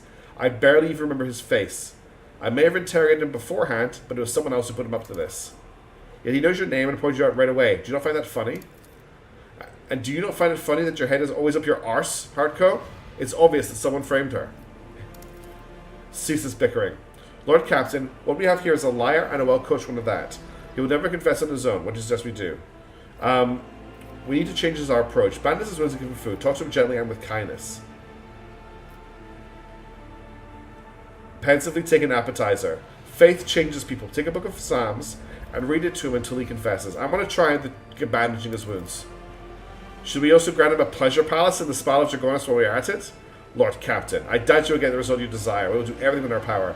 Yocasta, you need to watch what you say to me, because you're walking on thin ice right now. What do you want us to do with him when we are done? Spare the man, wash off. Yeah, I was going to be the Iconoclast option.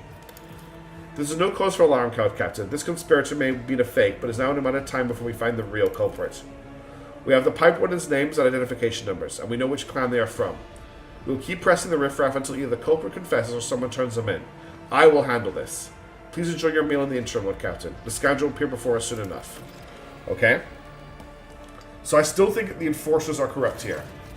Lord Captain, the real pipe warden Gwendon has been found as being escorted here as we speak.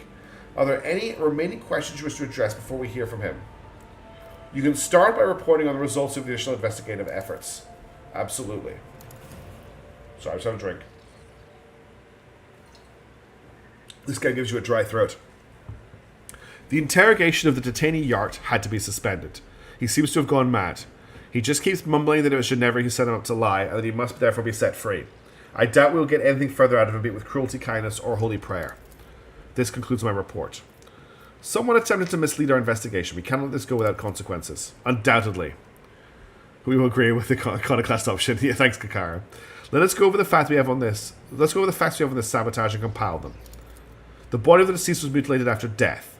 It is likely the nature of the injuries would have proven very useful in the investigation, and the perpetrator concealed them for that very reason. Someone sabotaged the workflow cogitator so it would be harder for us to find the victim's partner, who might have information valuable to the investigation. Instead of the murdered man's partner, we were given a fool, one who thoroughly incriminated himself first, before admitting that Captain Genervi put him up for it. Who was guarding the body? It was Genervi. I relieved her when I came to inspect the course, which by then had already been cut up. The corpse had already looking like that when it came under my purview, but I could not get the game of an officer discovered it. The deck was such a mess I decided I would deal with it later. Who had access to the workload cogitator? The tech priest did not let anyone near the cogitator. They even tried to prevent the Unforce's investigation. Genervi, were you there the entire time?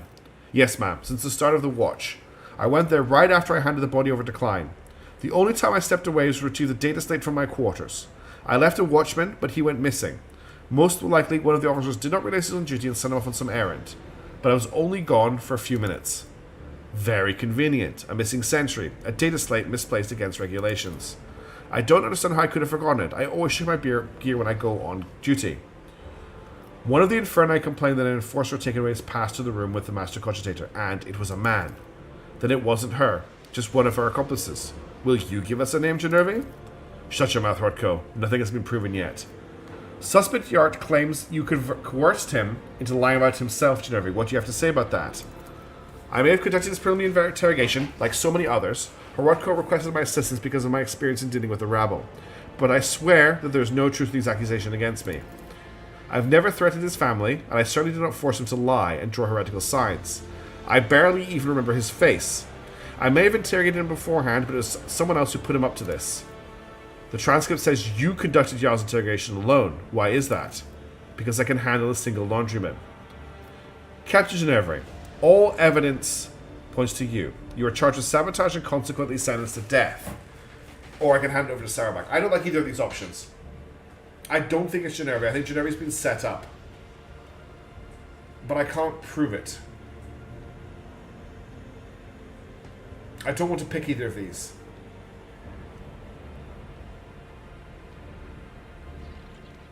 I certainly don't think there's sufficient evidence at this stage to sentence her to death.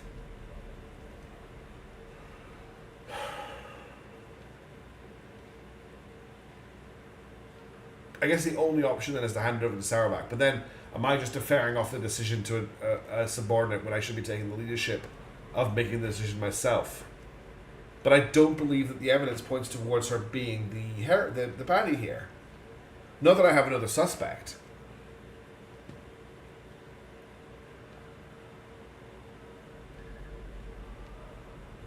I don't know what to pick. I want to hand it over to Sarabak. Leave it to me. I will not rest until I get a confession. A real confession. In the meantime, let's get back to the assassination attempt. I feel like I picked the wrong option there. The pipe warden does his best to remain reverently bowed, which paints a rather comical picture given his formidable height and complexion. Oh, hey, thanks very much for becoming a member, Jikaga. That's very kind of you. Welcome on board. That's awesome. I really appreciate the support. He lowers his head, tugging at his beard. Senior pipe warden Gwedon. Honored to serve, Lord Captain. I'm ready to confess to everything. You're the real pipe warden Gwedon, are you not? I am. I'm proud of it, Lord Captain. A pipe warden's craft is a hard work but necessary. My number is SP26855. My work partner was the late Orto, SP24601. I oversee those supply systems on the upper deck, sectors A3, K8, and R2. That includes valve 27B. There can be no mistake. I have verified his identity myself. It has also been confirmed by the other workers. Why did you fill my bath with blood? I did as the servant of death commanded. She said the Emperor gave the first spinner a sign that your ladyship should be bathed in the blood of poor Orto, my partner, and I was scared. Sorry, babe, wait. This is to do with the death cult? The first spinner? Are you talking about the Vizier of the Bloodspun Web? Yes, that's him. He leads the death cultists, a lot of worship the Emperor by killing. His spinners hunt down heretics, but sometimes they take righteous lives too. Their service is mysterious, fervent, and bloody. If the Vizier ordered it, there must be a reason. The Undying One must have revealed something to him that we are ignorant of. With an acerbic smile, Anric blows a stream of smoke in Sarabak's direction. What a shocking turn of events, Jocasta. The Inferni are innocent. Who could have seen that coming? Could it be that you are wrong to brutalize and humiliate my people? Don't expect an apologies from me. I was doing my duty. You can play the victim all you want, but I haven't forgotten circumstances in which your blasted clan came to be on this ship. can trigger every strike upon your back as a reminder of that event. What is the meaning of the Master of Arms' words about your clan, Anric? It is a story of days long past, one that Mr. Sauerbrich greatly enjoys reminiscing about as if she was there herself. My ancestors committed a trespass against your ancestor and were made inferni as a punishment. I'll be sure to tell you the tale some other time. I must concede as much, Lord Captain. The story can wait. We should first find out why the Bloodspun Web thought to bathe you in repugnant blood. Did you kill your mutant partner? I didn't kill him. I didn't know he was a mutant. Orto and I always got along, even if he wasn't much for talking. But then, a servant of death came from the darkness, ended him quickly, but harshly. She bled him dry and put a black feather in his throat. She told me to pump blood into the pipes, and then she left. I wanted to confess, but I was afraid she'd come for me too if I did. Whom do you mean by the servant of death? A holy slayer in black and crimson and bone, feared by all. They are quiet and merciless as death itself. They come from the shadows to kill because the Emperor commands them so. You've already met the servants of the Bloodspun Web, Lord Captain. Their procession is not one the upper decks will soon forget. Summon the Vizier of the Bloodspun Web. I wish to hear his explanation. As you will, Lord Captain. Your Ladyship, if I may ask, what happens to me now? I never meant to anger you. I thought I was doing as the Emperor willed. But here we are. I'm a simple man. I know pipes, and I know them a lot better than all this people's business. My eyes aren't what they used to be, but I can still smell rusted metal, though not much in people's thoughts. You acted as a true servant of the Emperor would. I will now have you provided with the best ocular implant for your work. You received into becoming an accomplished. I will not punish you. Give him lashes. Hopefully think more carefully about whose orders to follow next time. You drenched the road trader in blood. Do you not expect to simply walk away afterward? I think not. Hang the scum. I don't think I should reward this guy. But he also didn't. He also thought he was being a good servant because he believes the death cult represented him. So I'm just going to say I will not punish you. Thank you for the bottom of Captain, my lord, for the bottom of your heart, my ladyship. I will serve you faithfully and never forget your mercy. The Vizier of the Bloodspun Web has arrived. The Vizier Bloodspun Web treads lightly in silence if his old, gaunt body has no weight at all. Dom and Frost will to see me, and so I have come. I have summoned you to discuss the actions of your apprentices. Let their deeds be weighed. Investigation has established that the Bloodspun Web orchestrated an attack on her ladyship by means of pouring unholy blood into her bath. This affront, the old man's murmur drowns out Sauerback's lecture's voice. Dom and Frost knows the truth, so it was done, for so I did will. It was no affront, but a prophecy. From my hands the divine, unsullied martyrs offered their souls and bodies into his imperishable embrace. I gazed into the red rivers of their smoldering lives, and I did see a roiling, unclean staining the abyss, reaching for the anointed lady of the Ark. In my apprentice's last sighs, I heard the Undying One's whisper. He bid me. I'm mostly what chat picks Gorbad Ironclaw. I'm letting chat pick most of the important decisions via votes. He bid me bathe the Domin in the blood of he who must go, and they who have been righteous, for this will shield the Domin and strengthen her body against the rolling unclean I ablaid. Do you claim that the God Emperor wills because the God Emperor wills so? I speak, move, and draw breath because he wills. I defy not the Undying One. Neither we chose, therefore we live for the Mechanicum and Heresy. Neither in death it gives or takes, nor in my living existence. Could your vision have been false? I held the cards of his tarot, washed in the blood of the righteous. They are making no mistakes, and neither does he send false visions. Only mortals are, they who read the signs, they who interpret. The man you killed, who was he? I know not. I heard only the name and I knew he must go. Yes, we need no more knowledge than that. He listens to the empty space above his shoulder and nods. That's not good. What do you mean by the roiling unclean? He did not reveal, but it is a corruption itself. It offends him. It tastes as sweet as fetid waters in old pipes. It promises of the reception of an unfortunate smile. Its face is elusive. Master at arms, are you convinced we have found the culprits? The situation is clear, your ladyship. The Emperor has sent us a portent. The protector of mankind guides the hands of his holy servants to guard and warn us of hidden threats. God Emperor, I thank thee for protecting us, even though there are instruments of your protection whose purity and holiness I may never understand. First, regardless of how regularly you kneel before an altar, I advise you to take this warning seriously. If I'm correct in my suspicions about what is transpiring here, and I pray to the throne that I am not, then you can indeed consider this incident as a sign that the Emperor is watching over you and this ship. I think it's Zinch, Jekagara. The monkey has drawn attention to the mutant in a way that could not be ignored, a shrewd tactic, if the threat is indeed as great as he believes. Why so cryptic, Heinrichs? If you have any theories about this occurring here, share them. My theories are classified information of the Inquisition that I cannot divulge without good reason. If evidence comes to light that confirms my fears, I will disclose everything necessary. If, however, my concern is baseless, I would not wish to share knowledge dangerous to you without cause. Yeah, the sisters are very cool. Could it be a coincidence that the victim of the ritual was a genetic aberration? It'll just be someone dressed... It'll be a Bloodspun Web person dressed up as one. The officers around you keep a respectful silence, but you can tell by their faint smiles that they find the very idea of doubting the Emperor's providence absurd. The cult of the Bloodspun Web will face no persecution for their deeds. Yes, I will tell her. We are the seeds in your hands, giver of life. Whether you keep us or scatter us, we will remain grateful. Be that as it may, we have hit a dead end. We hope that exposing the culprits would lead us to the apparition's lair. Let the Bloodspun Web find the mutants breeding on my ship. I don't trust you, Sauerback.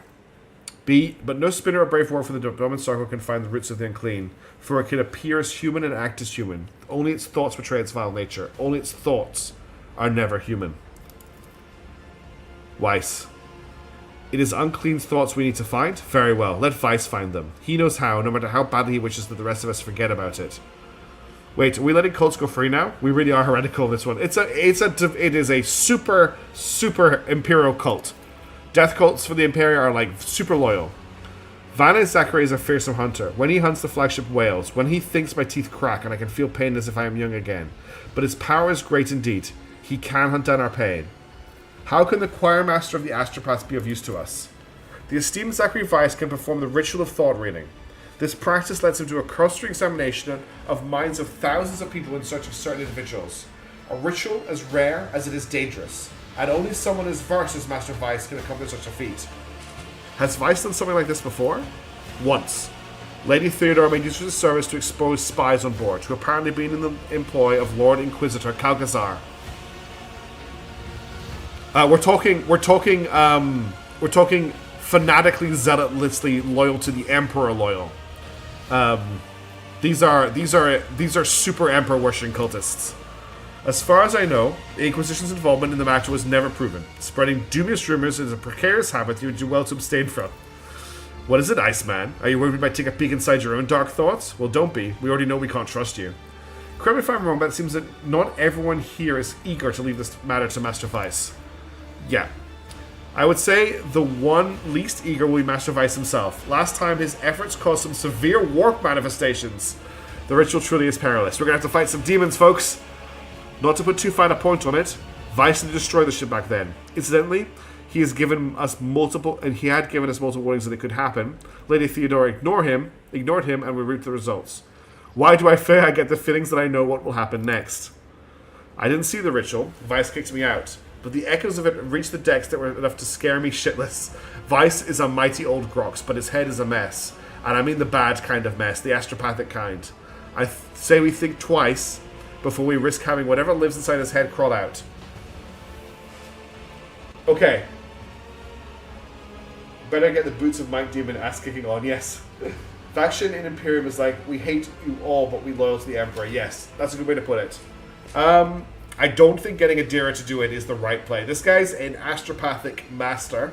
He's all about projecting his mind. She is an unsanctioned psyker who likes to blow people up with her brain. That is all Master Ramshaji has done. I give you leave to wrap up the investigation on the officer's deck. My duty will be done when the threat is eliminated. I will brief the enforcers while you consult Choir Master Weiss, Lord Captain. Okay, we're going to do this. We're going to do a mind scan on the entire ship. This is wild. Good luck with Pragmata. I really need to turn off that lurk alert. I'm sorry, it's so loud. Okay.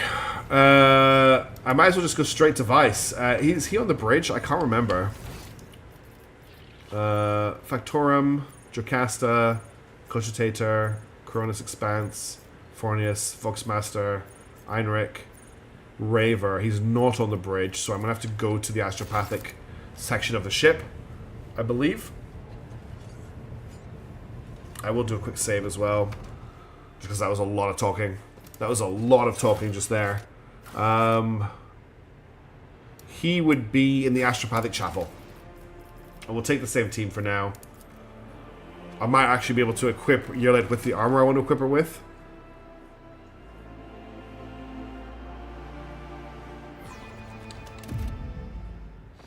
Ugh, they're staring at me with their burnt eyes like I'm a leper. I'm just passing through, alright? Okay. So you lots can Yeah, this calm is a down. straight upgrade. And it gives her a new ability. I don't know how to see what that ability is, though. If I select I align her. my path with yours. Strike of Karunus. The wearer regains all MP and can make an additional attack this turn, can be used once per combat.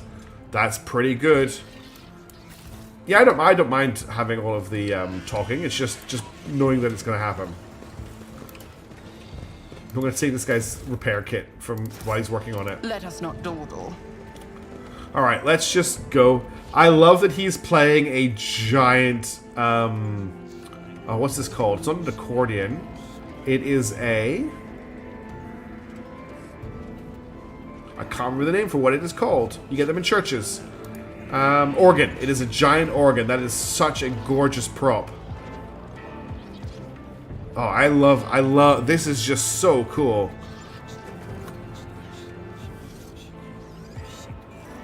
It is an astropathic choir after all. And then you've got the astropaths are in these containers. Oh, look at the images on the screens. I thought they were faces, but they're not. That looks like a good thing to be doing. This guy's dead. It's made from faithful bones. Oh, that's brilliant. Yeah, the astropaths are just tied into there, and then he's controlling it all from here. Choirmaster, this is Vice here. Choirmaster Vice turns towards you long before you reach him. A chill runs down your spine, as if someone were watching you from inside your very being. Willpower test failed. I know why you are here, your ladyship, and with all due respect, I am asking you to reconsider. So you'd rather not take part in the search and Nears? It is my wish to be useful to your ladyship, but what you have come for will put the ship in peril. A ritual of this kind, and certainly will, go the worst way possible. Your predecessor came to you with the same orders once. Nothing good came of it. Please believe me, Lord Captain, when I say the mountain of corpses was the least of problems we faced last time. So you performed the ritual before. Many years ago, it was a time when Lady Theodora had become anxious. Perhaps the Lord Inquisitor's interest in her affairs adversely affected her. Shall we say, trust in her own subjects. She was expecting a betrayal, and eventually her Panara brought her to me. I performed the ritual, and the choir ceased to exist. So it wiped out all the astropaths. I remember that day, Lord Captain. When we arrived at the chapel, there was blood and human remains everywhere. But that was the least of the terrifying things we saw there. The Esserani spent decades tempering their spirits before touching the veil. You lack the gift of time, yet you seek to harness powers that are only too pleased with your ignorance. What is the nature of this ritual?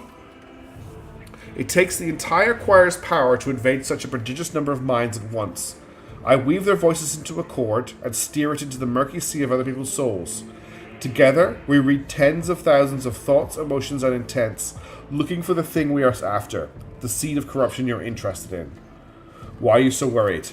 Lord Captain, do you know the proverb about staring too long into the abyss? What you're asking for is tantamount to plunging the entire choir into that abyss.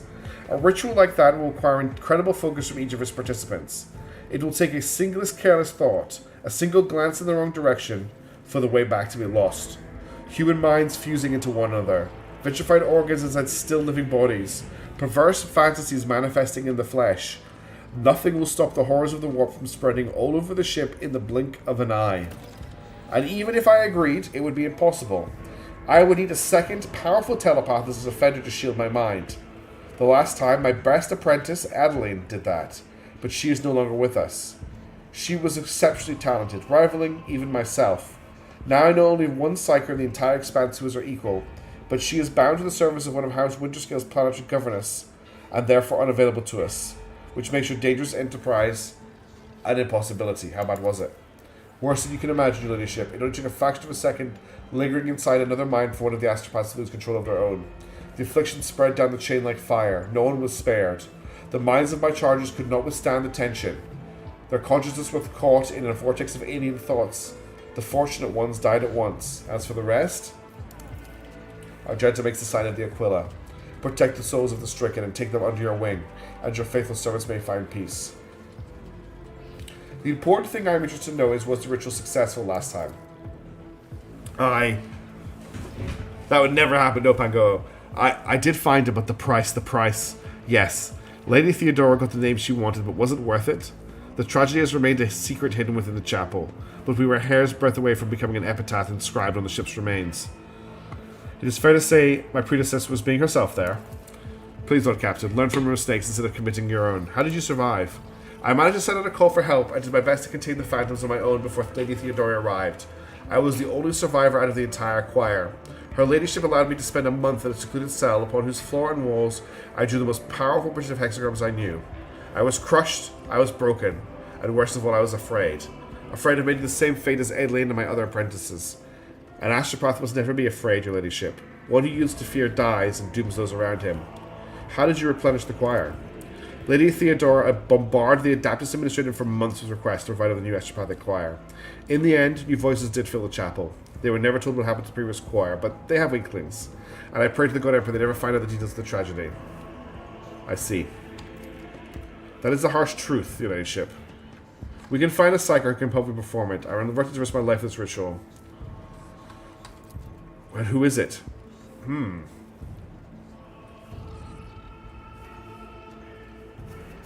Let's hunt down this psyker. You mentioned knowing a powerful psyker employed by the Winter Scales. Who is he? Master Hammeron is a seasoned telepath, but his lord would never part with such an incredibly valuable specialist.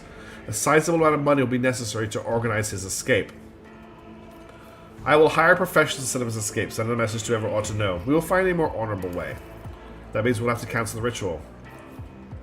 Okay. So it's either Adira, Heinrichs. I'm guessing he's going to say no to these. Or I hire professionals to extract this guy. Let's heist the psyker.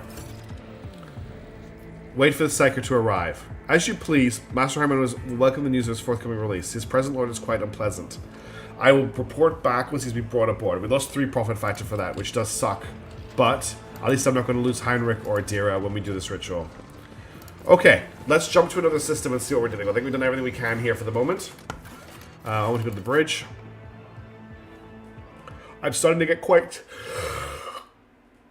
Excuse me, I'm starting to get quite tired. I know it's early, but it's been a very big week, so I don't know how much longer I can go for, but I'm definitely not stopping just yet. Appreciate you all being here. Thank you so much for hanging out and tuning in. I know it's quite a chatty, slow game, but I'm really enjoying it. Okay, my plan was to head down to here. We haven't explored this. Oh, we have explored this system. So we have already been to Omicron, and we've already been to Trinitas as well. So we've been everywhere we can jump to safely from here. We have a base here. We can't jump all the way out here. We have to take a step.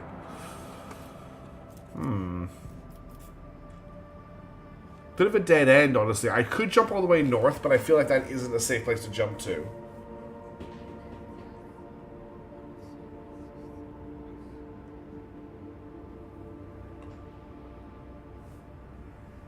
Hydrate. I've been drinking this whole time, Kajika, but thank you for checking in. We could jump to the Cradle of Capri from Trinitas. It is a... How dangerous is it? It's a dangerous jump, but it's a short jump. And then we could spend some war points to clean up this route. I'm going to try that. Let's jump. Lord Captain, we have an emergency. We received word that there has been a sighting on the lower decks. A sighting of Lady Theodora. This happened last time.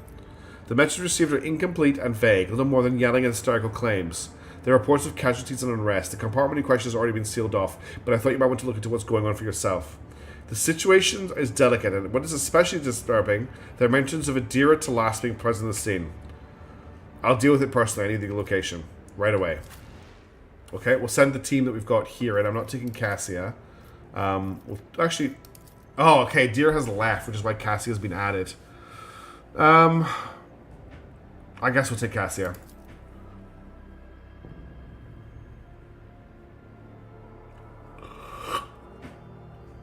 Macro cannon chamber. We're in one of the guns.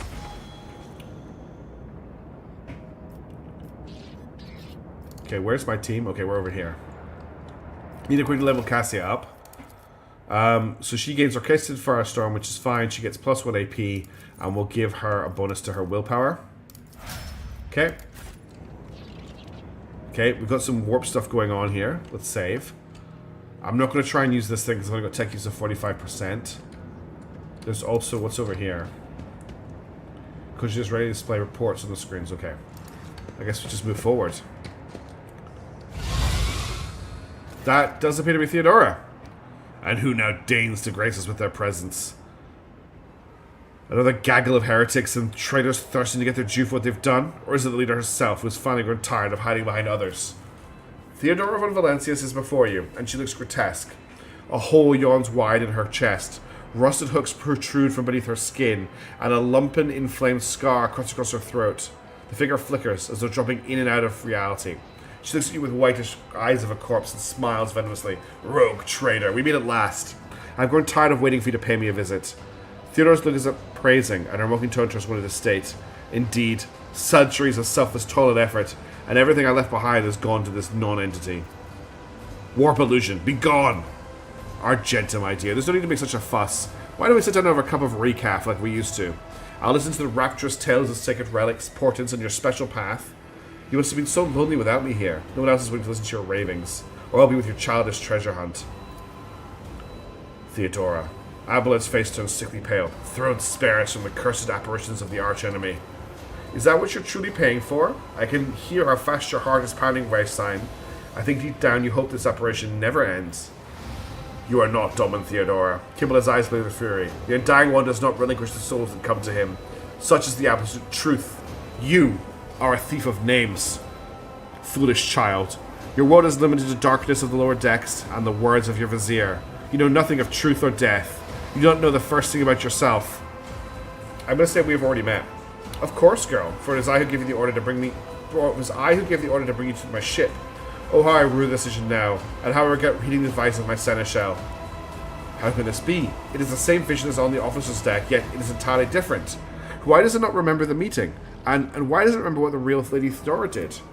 Alas, my glorious voyage through life was ended in the dullest way possible, by death. A nuisance I stayed off for as long as I could. But do not weep for me, my girl. I am still keeping an eye on my property, and punishing all those who failed me. You are not Theodora. Theodora is dead. There's no coming back from that. I'm dead? How is that? I am no different from those who have not yet crossed the divide between reality and eternity. I see, I speak, I remember the wrongs you committed against me, and for all those who failed me, I have already begun exacting my retribution. I truly am Theodora, the remnants of herself that she left behind in this world. I am an echo of her memories preserved in the minds of those who cared for her. I am the taste of tears spilt for the unsaid and the undone. I am the terror of she who failed to turn the tide of fate and who refused to look truth in the face. I am as real as the human passions that bring worlds to ruin. If you are Theodora, then tell me, who really killed you? Or would you like to know the answer to that question? I don't even know which would be more satisfying. To give you an honest answer, or leave you to languish in ignorance. We'll see how you conduct yourself, little girl. Where's Adira? What have you done with her? Me? What have I done with her? All I did was turn that little mutt from the fringes into a true servant of the Imperium. I gave her toys. I cleaned up after her antics. I provided with everything she could ever dream of. Oh, I had great plans for the poor little Adira. What do you want with me? Matters are so dire that the pleas of one of my servants breached death fails to reach my ears. How could I ignore such a desperate cry for help? And from my little Adira, no less. And once I appeared here, of course, I had to meet the pretender who has allowed this deplorable state of affairs. I'm sorry we could not help you, but you do not belong here. She feels so sorry for me, wretched, spineless creature. No, the only worthy of pity here is you, girl. But don't expect any. I'm not here to console you, oh no. I'm here to seek retribution against all who failed me. My brainless crew, my useless officers, my pathetic servants who turned their backs on the mistress in her darkest hour. And worst of all, you, my heir. You have undeservedly claimed the warrant and everything else that is mine. I will drag you all to the warp with me, including you. Okay, we have to follow her. We're definitely going to save here. This is feeling like...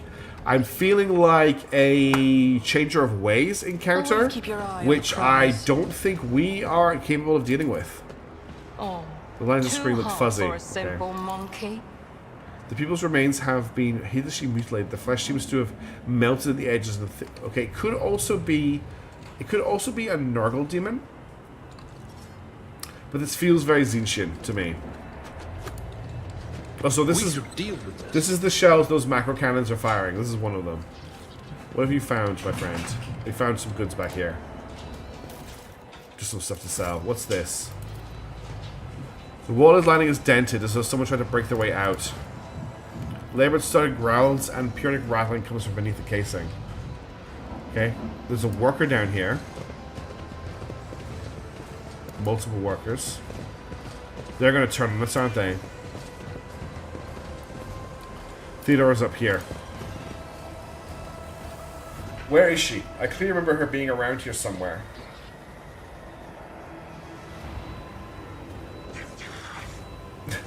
I think someone... I always have a backup plan.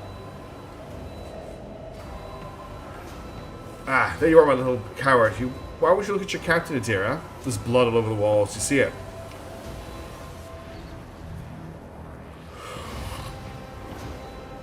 Excuse me, sorry, I'm yawning. It's wrong. It's all wrong. Hey, Anarchy, how's it going? Yeah, look at her, my girl. My little dear is utterly trapped in her vision. This is a demon or a warp vision that's happening right now. No matter. I will allay your doubts. Lord Captain? No, wait, Lord Captain. Lady of Valensis. You came back. Poor little Adira. There. How could I not come? You were crying for me so desperately. Your pleas carried to the very depths of the warp itself. Why didn't you save me? Why didn't you warn me? Answer me, you insignificant wretch, or I'll drag the outside of you myself. Stop it! Adira that set a soul-shilling hound tries to grab the hand tearing into her, but her fingers pass through the monster's flesh. I didn't hear anything. I didn't hear anything that could have had anything to do with you. I'm sorry, Lord Captain, I failed. Argenta worthy swings her weapon up and aims it at Adira, who is struggling in the monster's held. The sister battle looks at her without an ounce of doubt or mercy. Argenta, stop. Argenta wrinkles her nose at your shouted command, but lowers the weapon by a few centimeters. She does not put it away. I'm going to roll a persuasion check. Adira, I am your captain. Lord Captain, it's passed, which is good. Damn it! Chaos will devour you all. It will devour everyone responsible for my death. Die! Die for the decolation of my lord. What is she turning into? Oh, she's just turning into a pink horror. That's not scary.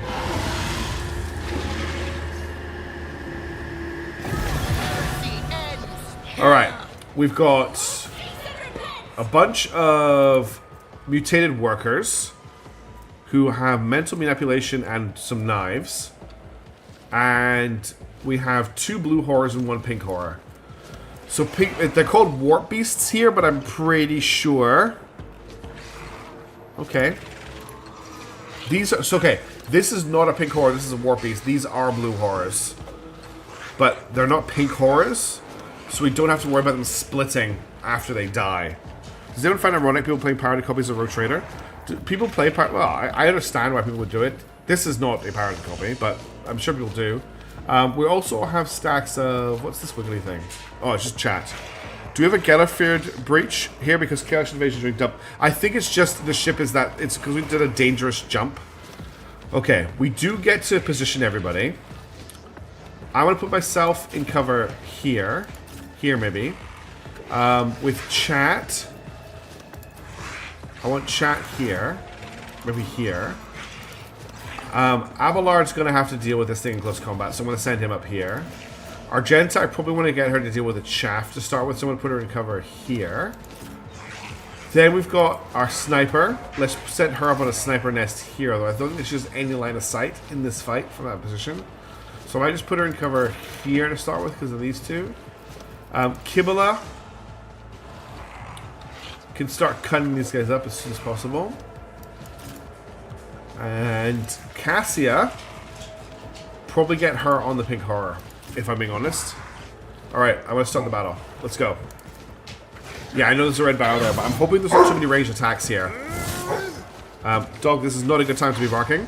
Okay, he just wrecked her from over there. I didn't think he'd be able to do that, but... Okay, he can indeed blow up the red barrel. I'm just going to sort the dog out. 1 second. She just wants to be wrapped up in her blanket again. No, do you want to go outside? You've already been outside, puppy. Where are you going? You want to go outside?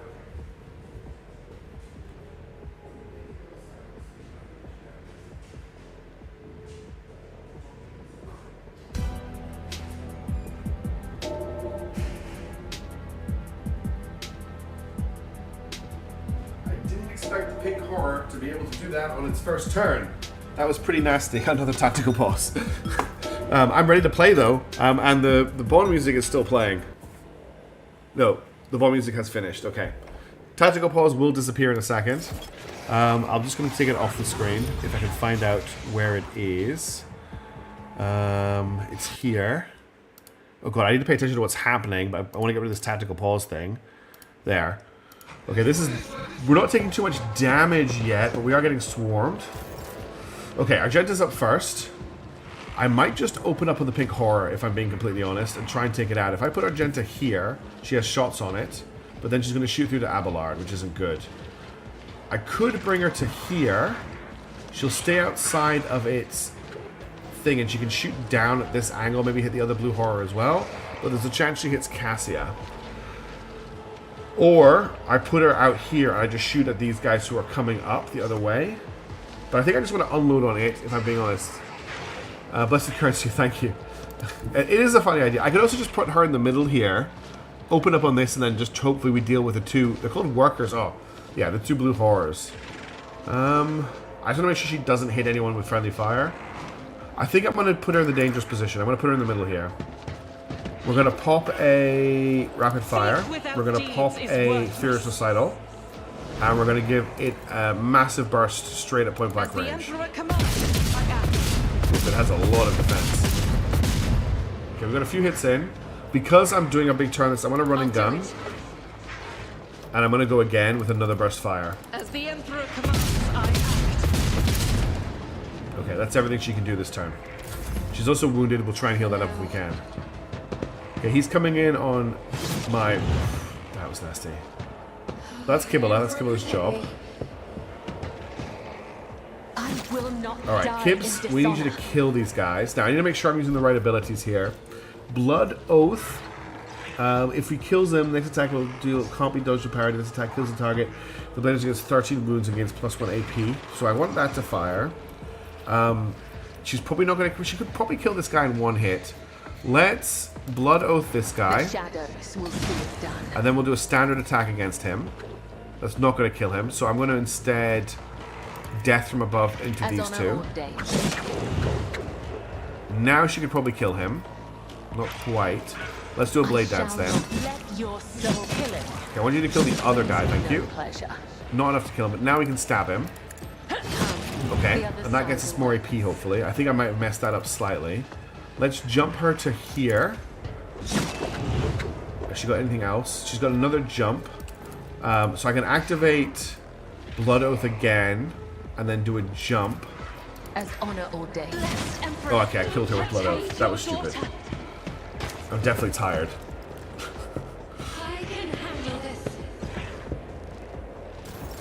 Alright, Idra's acting on her own, which is a bit scary.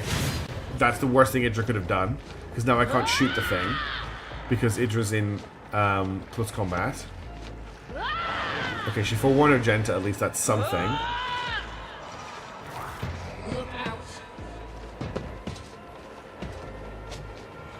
Lightning grenade is not good. Wicked Bond, what does that do? Jesus, damage, Wicked Bond. Reduces damage suffered by the pink horror while other demons are alive. So I need to kill the blue horrors first. Okay, so the dog needs to come back in. I'm so sorry about all the interruptions.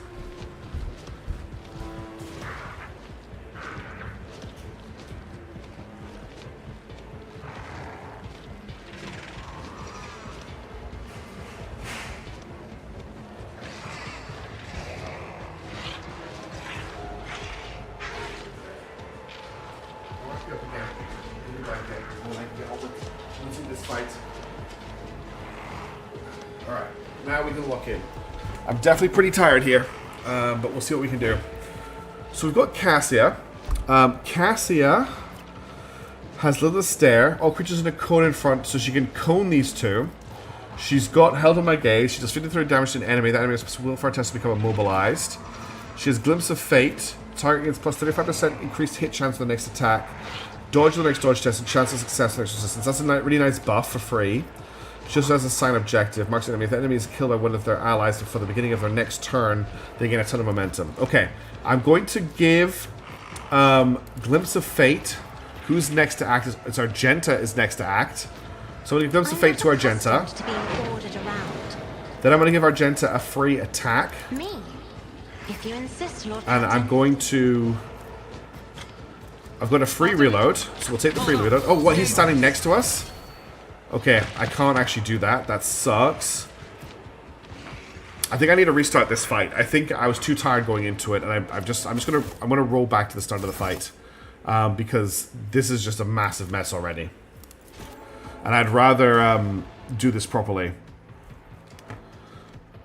Killing Kibula from a blood oath is just like super embarrassing, and a sign that I'm very tired. Okay, we're just gonna have to kick off this conversation again, unfortunately. I always keep my options open. What I might do... I'm just going to set up most of the team. I have to run up these stairs. Let's get everyone gathered up before I head up the stairs this time. So a bit more like this. I don't want to leave people behind, which is what happened before. And I'm going to try and pull as many people up here as I can. And then we'll turn around and we'll go to Theodora. Okay. And we'll save at the start of the fight. Can I shoot them now? But I want to have the conversation. I don't want to just like trip the fight straight away. Okay, so we'll save here. And then I'm just going to bring... I kind of want everyone here. This is fine. Get left in the dust. But I'm just going to bring Abelard up to trigger the conversation. I will just skip through it really quickly. This will just take a couple of seconds to get back to. But I lost too many people really quickly there, just because I was really tired and distracted by the dog. Like, the red barrel, I didn't expect the demons to have ranged attacks to set that off. So that was just dumb of me. Oh, look, there's bloody mouths appearing on the walls. Are they bloody mouths? What are they? They're like LED signs. Oh, come on. Okay, I can skip this. Continue. Argenta, stop. Persuasion 100%, continue, end dialogue. Now we're in the fight.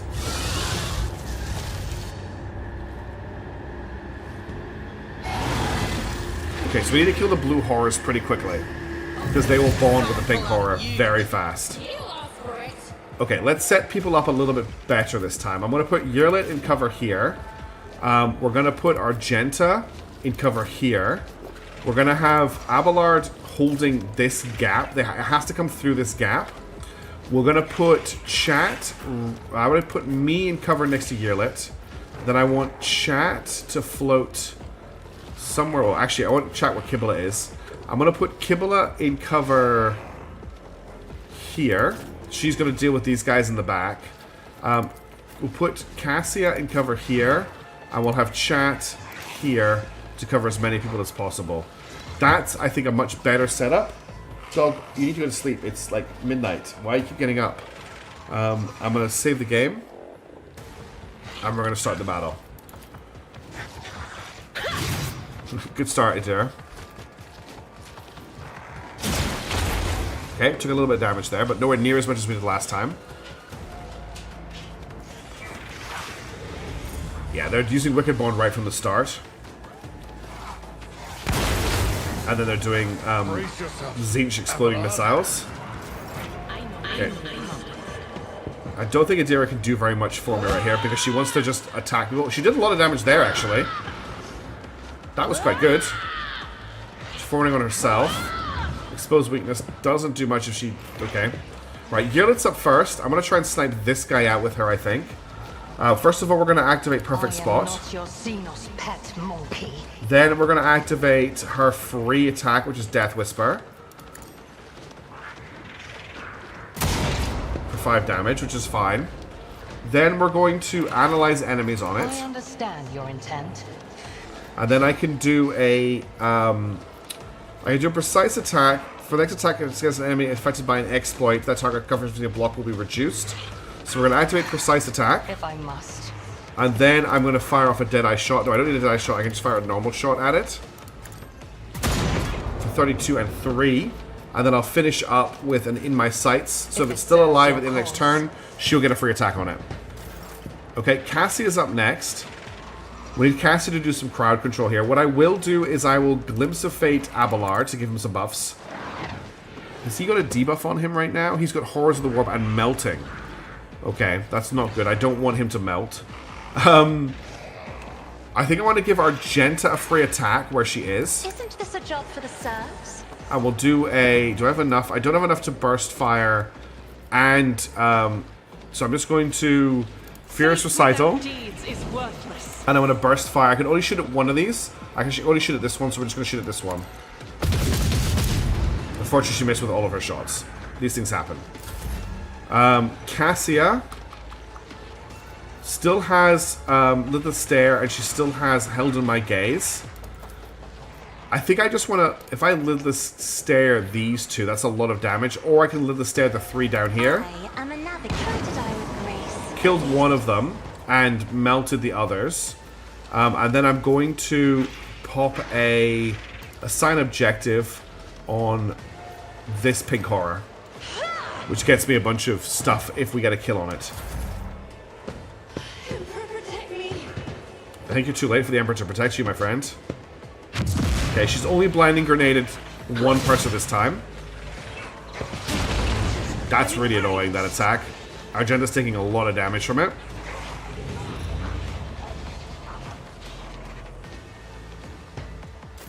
Okay, it's me next. So I'm going to use chat. I need to move chat to here so I can buff Argenta. Actually, I think I need to move chat to here. Okay, now I can buff everyone. I don't want this stuff to affect Yullet, so that's fine. I will put a you serve me on chat. Then I'll put a voice of command on chat. Then I'll put a air of authority on it. Now I don't think I can give an extra attack to Argenta because I've already done that. But I can give an extra attack to Abelard and he can charge this guy. So I'm going to do that. He might be too close to charge, actually. He's not. So I'm going to charge this Blue Horror. And he kills it with a 62 damage crit. And then I'm just going to get him to brace for impact. And endure. I will do my duty. And that's the end of his extra turn. I'm going to set a shield up facing the Warp Beast. I can't do that, okay. Okay, then Cassie gets an extra attack. I'm going to get her to lidless gaze all of these guys again. That gets me high momentum, which is good. I will set another bounty on this guy. I can't see him. Okay. I'll set a bounty on this guy here. I'm not accustomed to being ordered around. And that's all she can do right now. I can now give someone an extra turn if I want to. But I'm going to activate Medicae Signal on my my dudes. I'll make it happen. And then I can, if I want to, I can do Overcharge, which just does, or I can give someone Finest Hour. I think I'm going to Finest Hour Abelard. Here's my perfect moment. And I'll move him to here. Tactically sound approach. Activate Reckless Strike. And we're going to get him to wail on the worker. It will be done. Okay, that means this thing no longer has any protections. So we're going to charge it. Victory is imminent. Okay. I'm going to... Can I still move him? I can't move him still. I'm going to then just keep hitting it, I think. At your back and forth.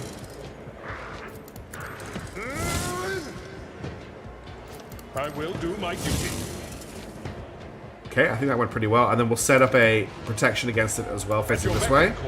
Now back to me to finish my turn, and I'm going to take a shot at this thing.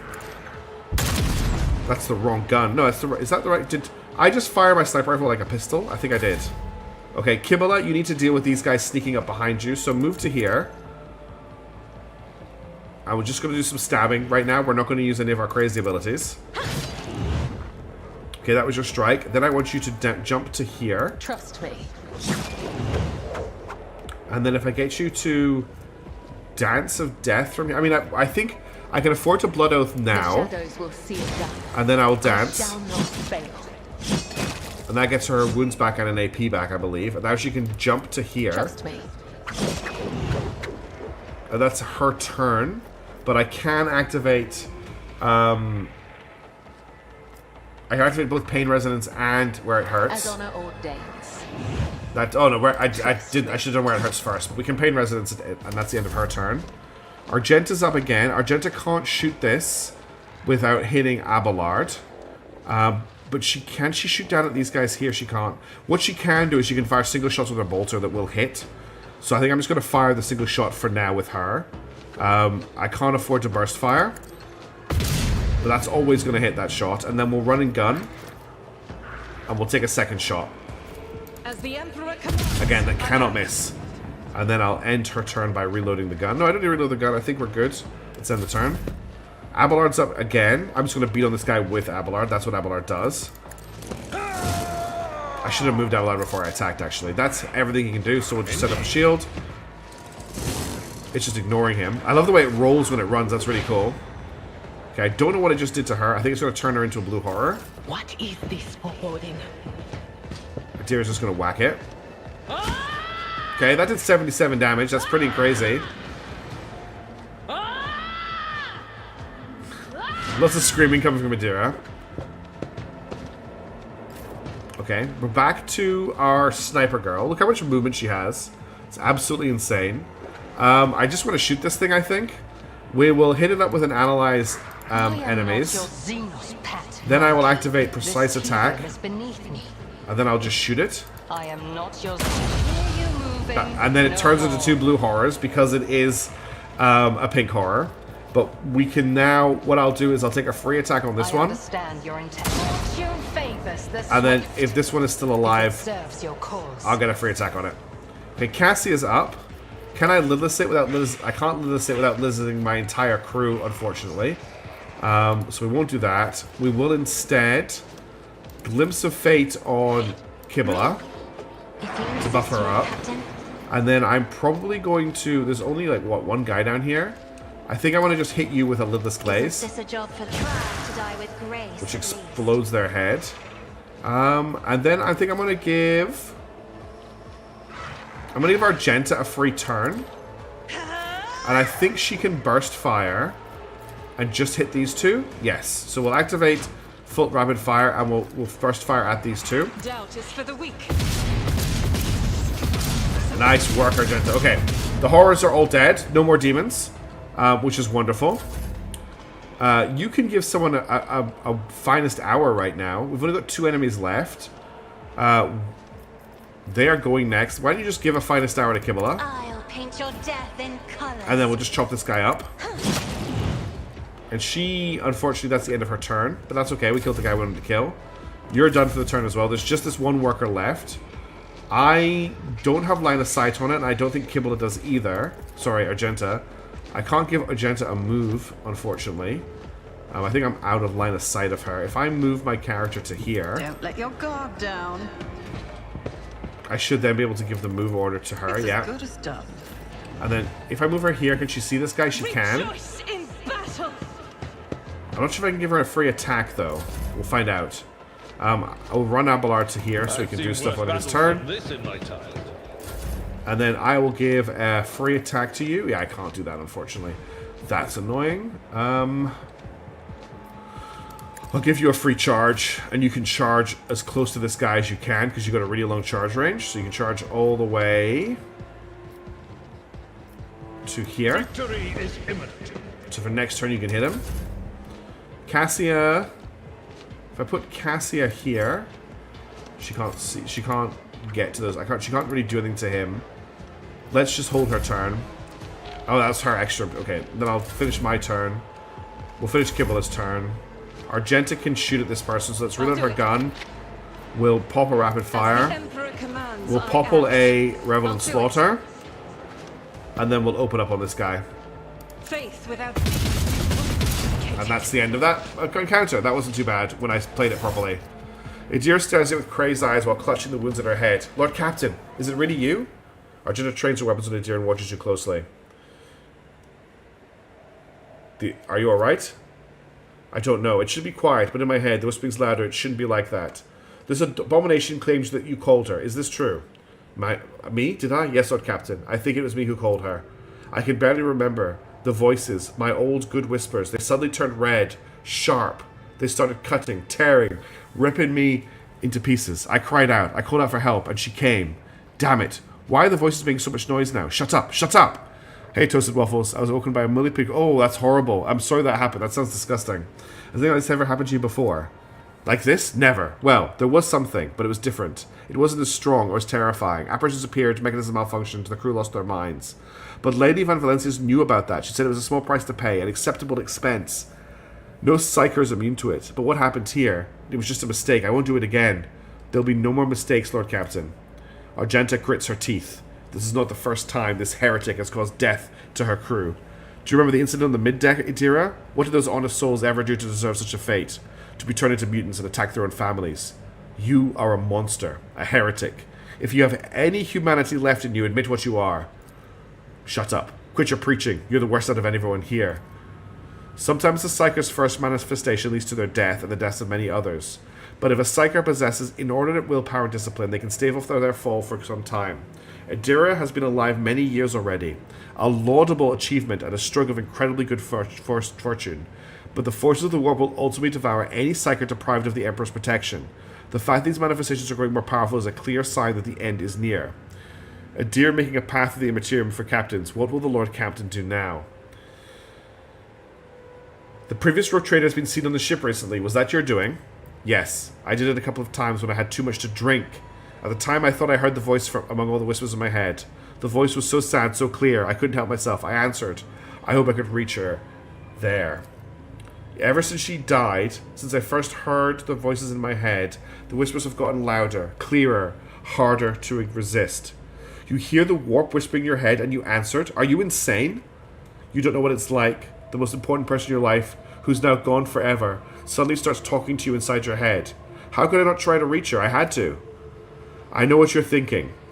During the warp jump, when Lady Theodora came out towards us, I keep thinking about the meeting. I keep blaming myself. Why didn't I divine it? Why didn't I stop or kill her? These thoughts have been playing at the back of my mind day after day, choking me with guilt. And you know what? The one on the officer's deck, I don't know what that was. But this time here, this was the product of my guilt. An accuser straight out of my own mind.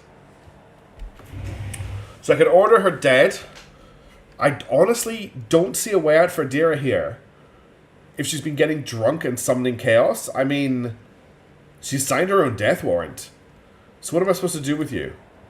First, I know that after everything I've done, you have no faith in my willpower or my strength. But I can fix everything.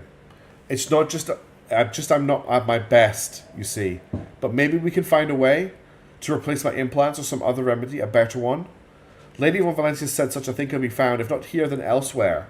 I just didn't need it before, but we just need to find it. We need to figure out what to look for, and we'll get it. And until then, I'll keep myself in a tight leash. She sounds like an addict who's refusing to admit that they've got an addiction. What will happen to my crew while we look for this remedy? I want to help you, Adira, but we'll think of something. Your worries don't interest me, but as long as you keep yourself under control. I'm not going to kill you, but keeping the crew is dangerous. You put under guard and escorted from the ship. What will happen to my crew while we look for this remedy? I'll pull myself together, Lord Captain. The death of Lady Van Valencia knocked me for 6. I'll get myself under control. No more booze, no more obscura, nothing. I'll stop walking around the lower decks. I'll be stone cold sober.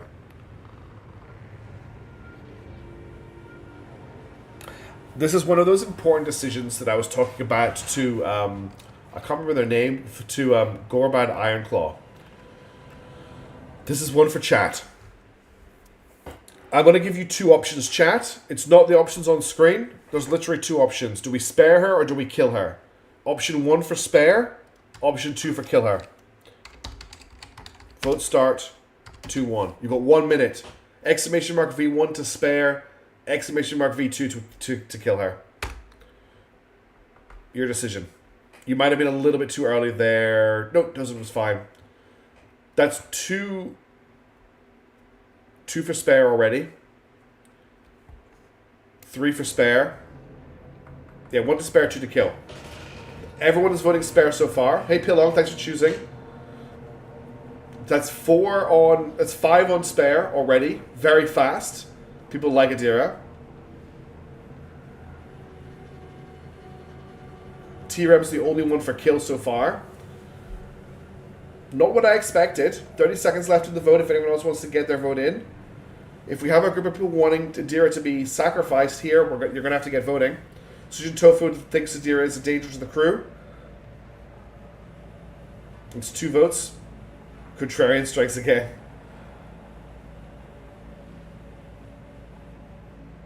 I think it's going to end with option 1 winning easily. 5-2. Yep, we're sparing her. Okay, I'll pick the spare option. I want to help you, Adira, but we'll think of something. Thank you. I won't let you down. You are making a mistake, Lord Captain.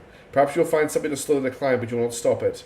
Only a miracle can save a dearest lass now. Why? I've heard enough stories about ways of extending a second's life, but I don't think you'll like all of them. I think I'd better, with your permission, Lord Captain. She takes a step back and faints. Lord Captain, the Voxmaster's face shaking comes to the combat. I received a report that shooting on the lower decks had stopped. I presume you've brought the situation under control, awaiting further instructions. I got rid of the warp illusions near the library and the shards and have them see to her. Everyone who was on the deck is dead, including the attackers. What happened was entirely the fault of her.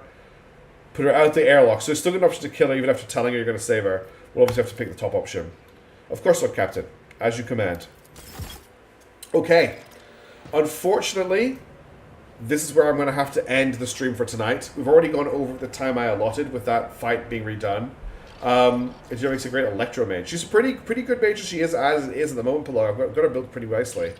But I'm going to have to end the stream here because I'm just exhausted. It is 1:15 in the morning and I have work tomorrow, unfortunately. So that's it for now. I'm very, very sorry that we're ending it here.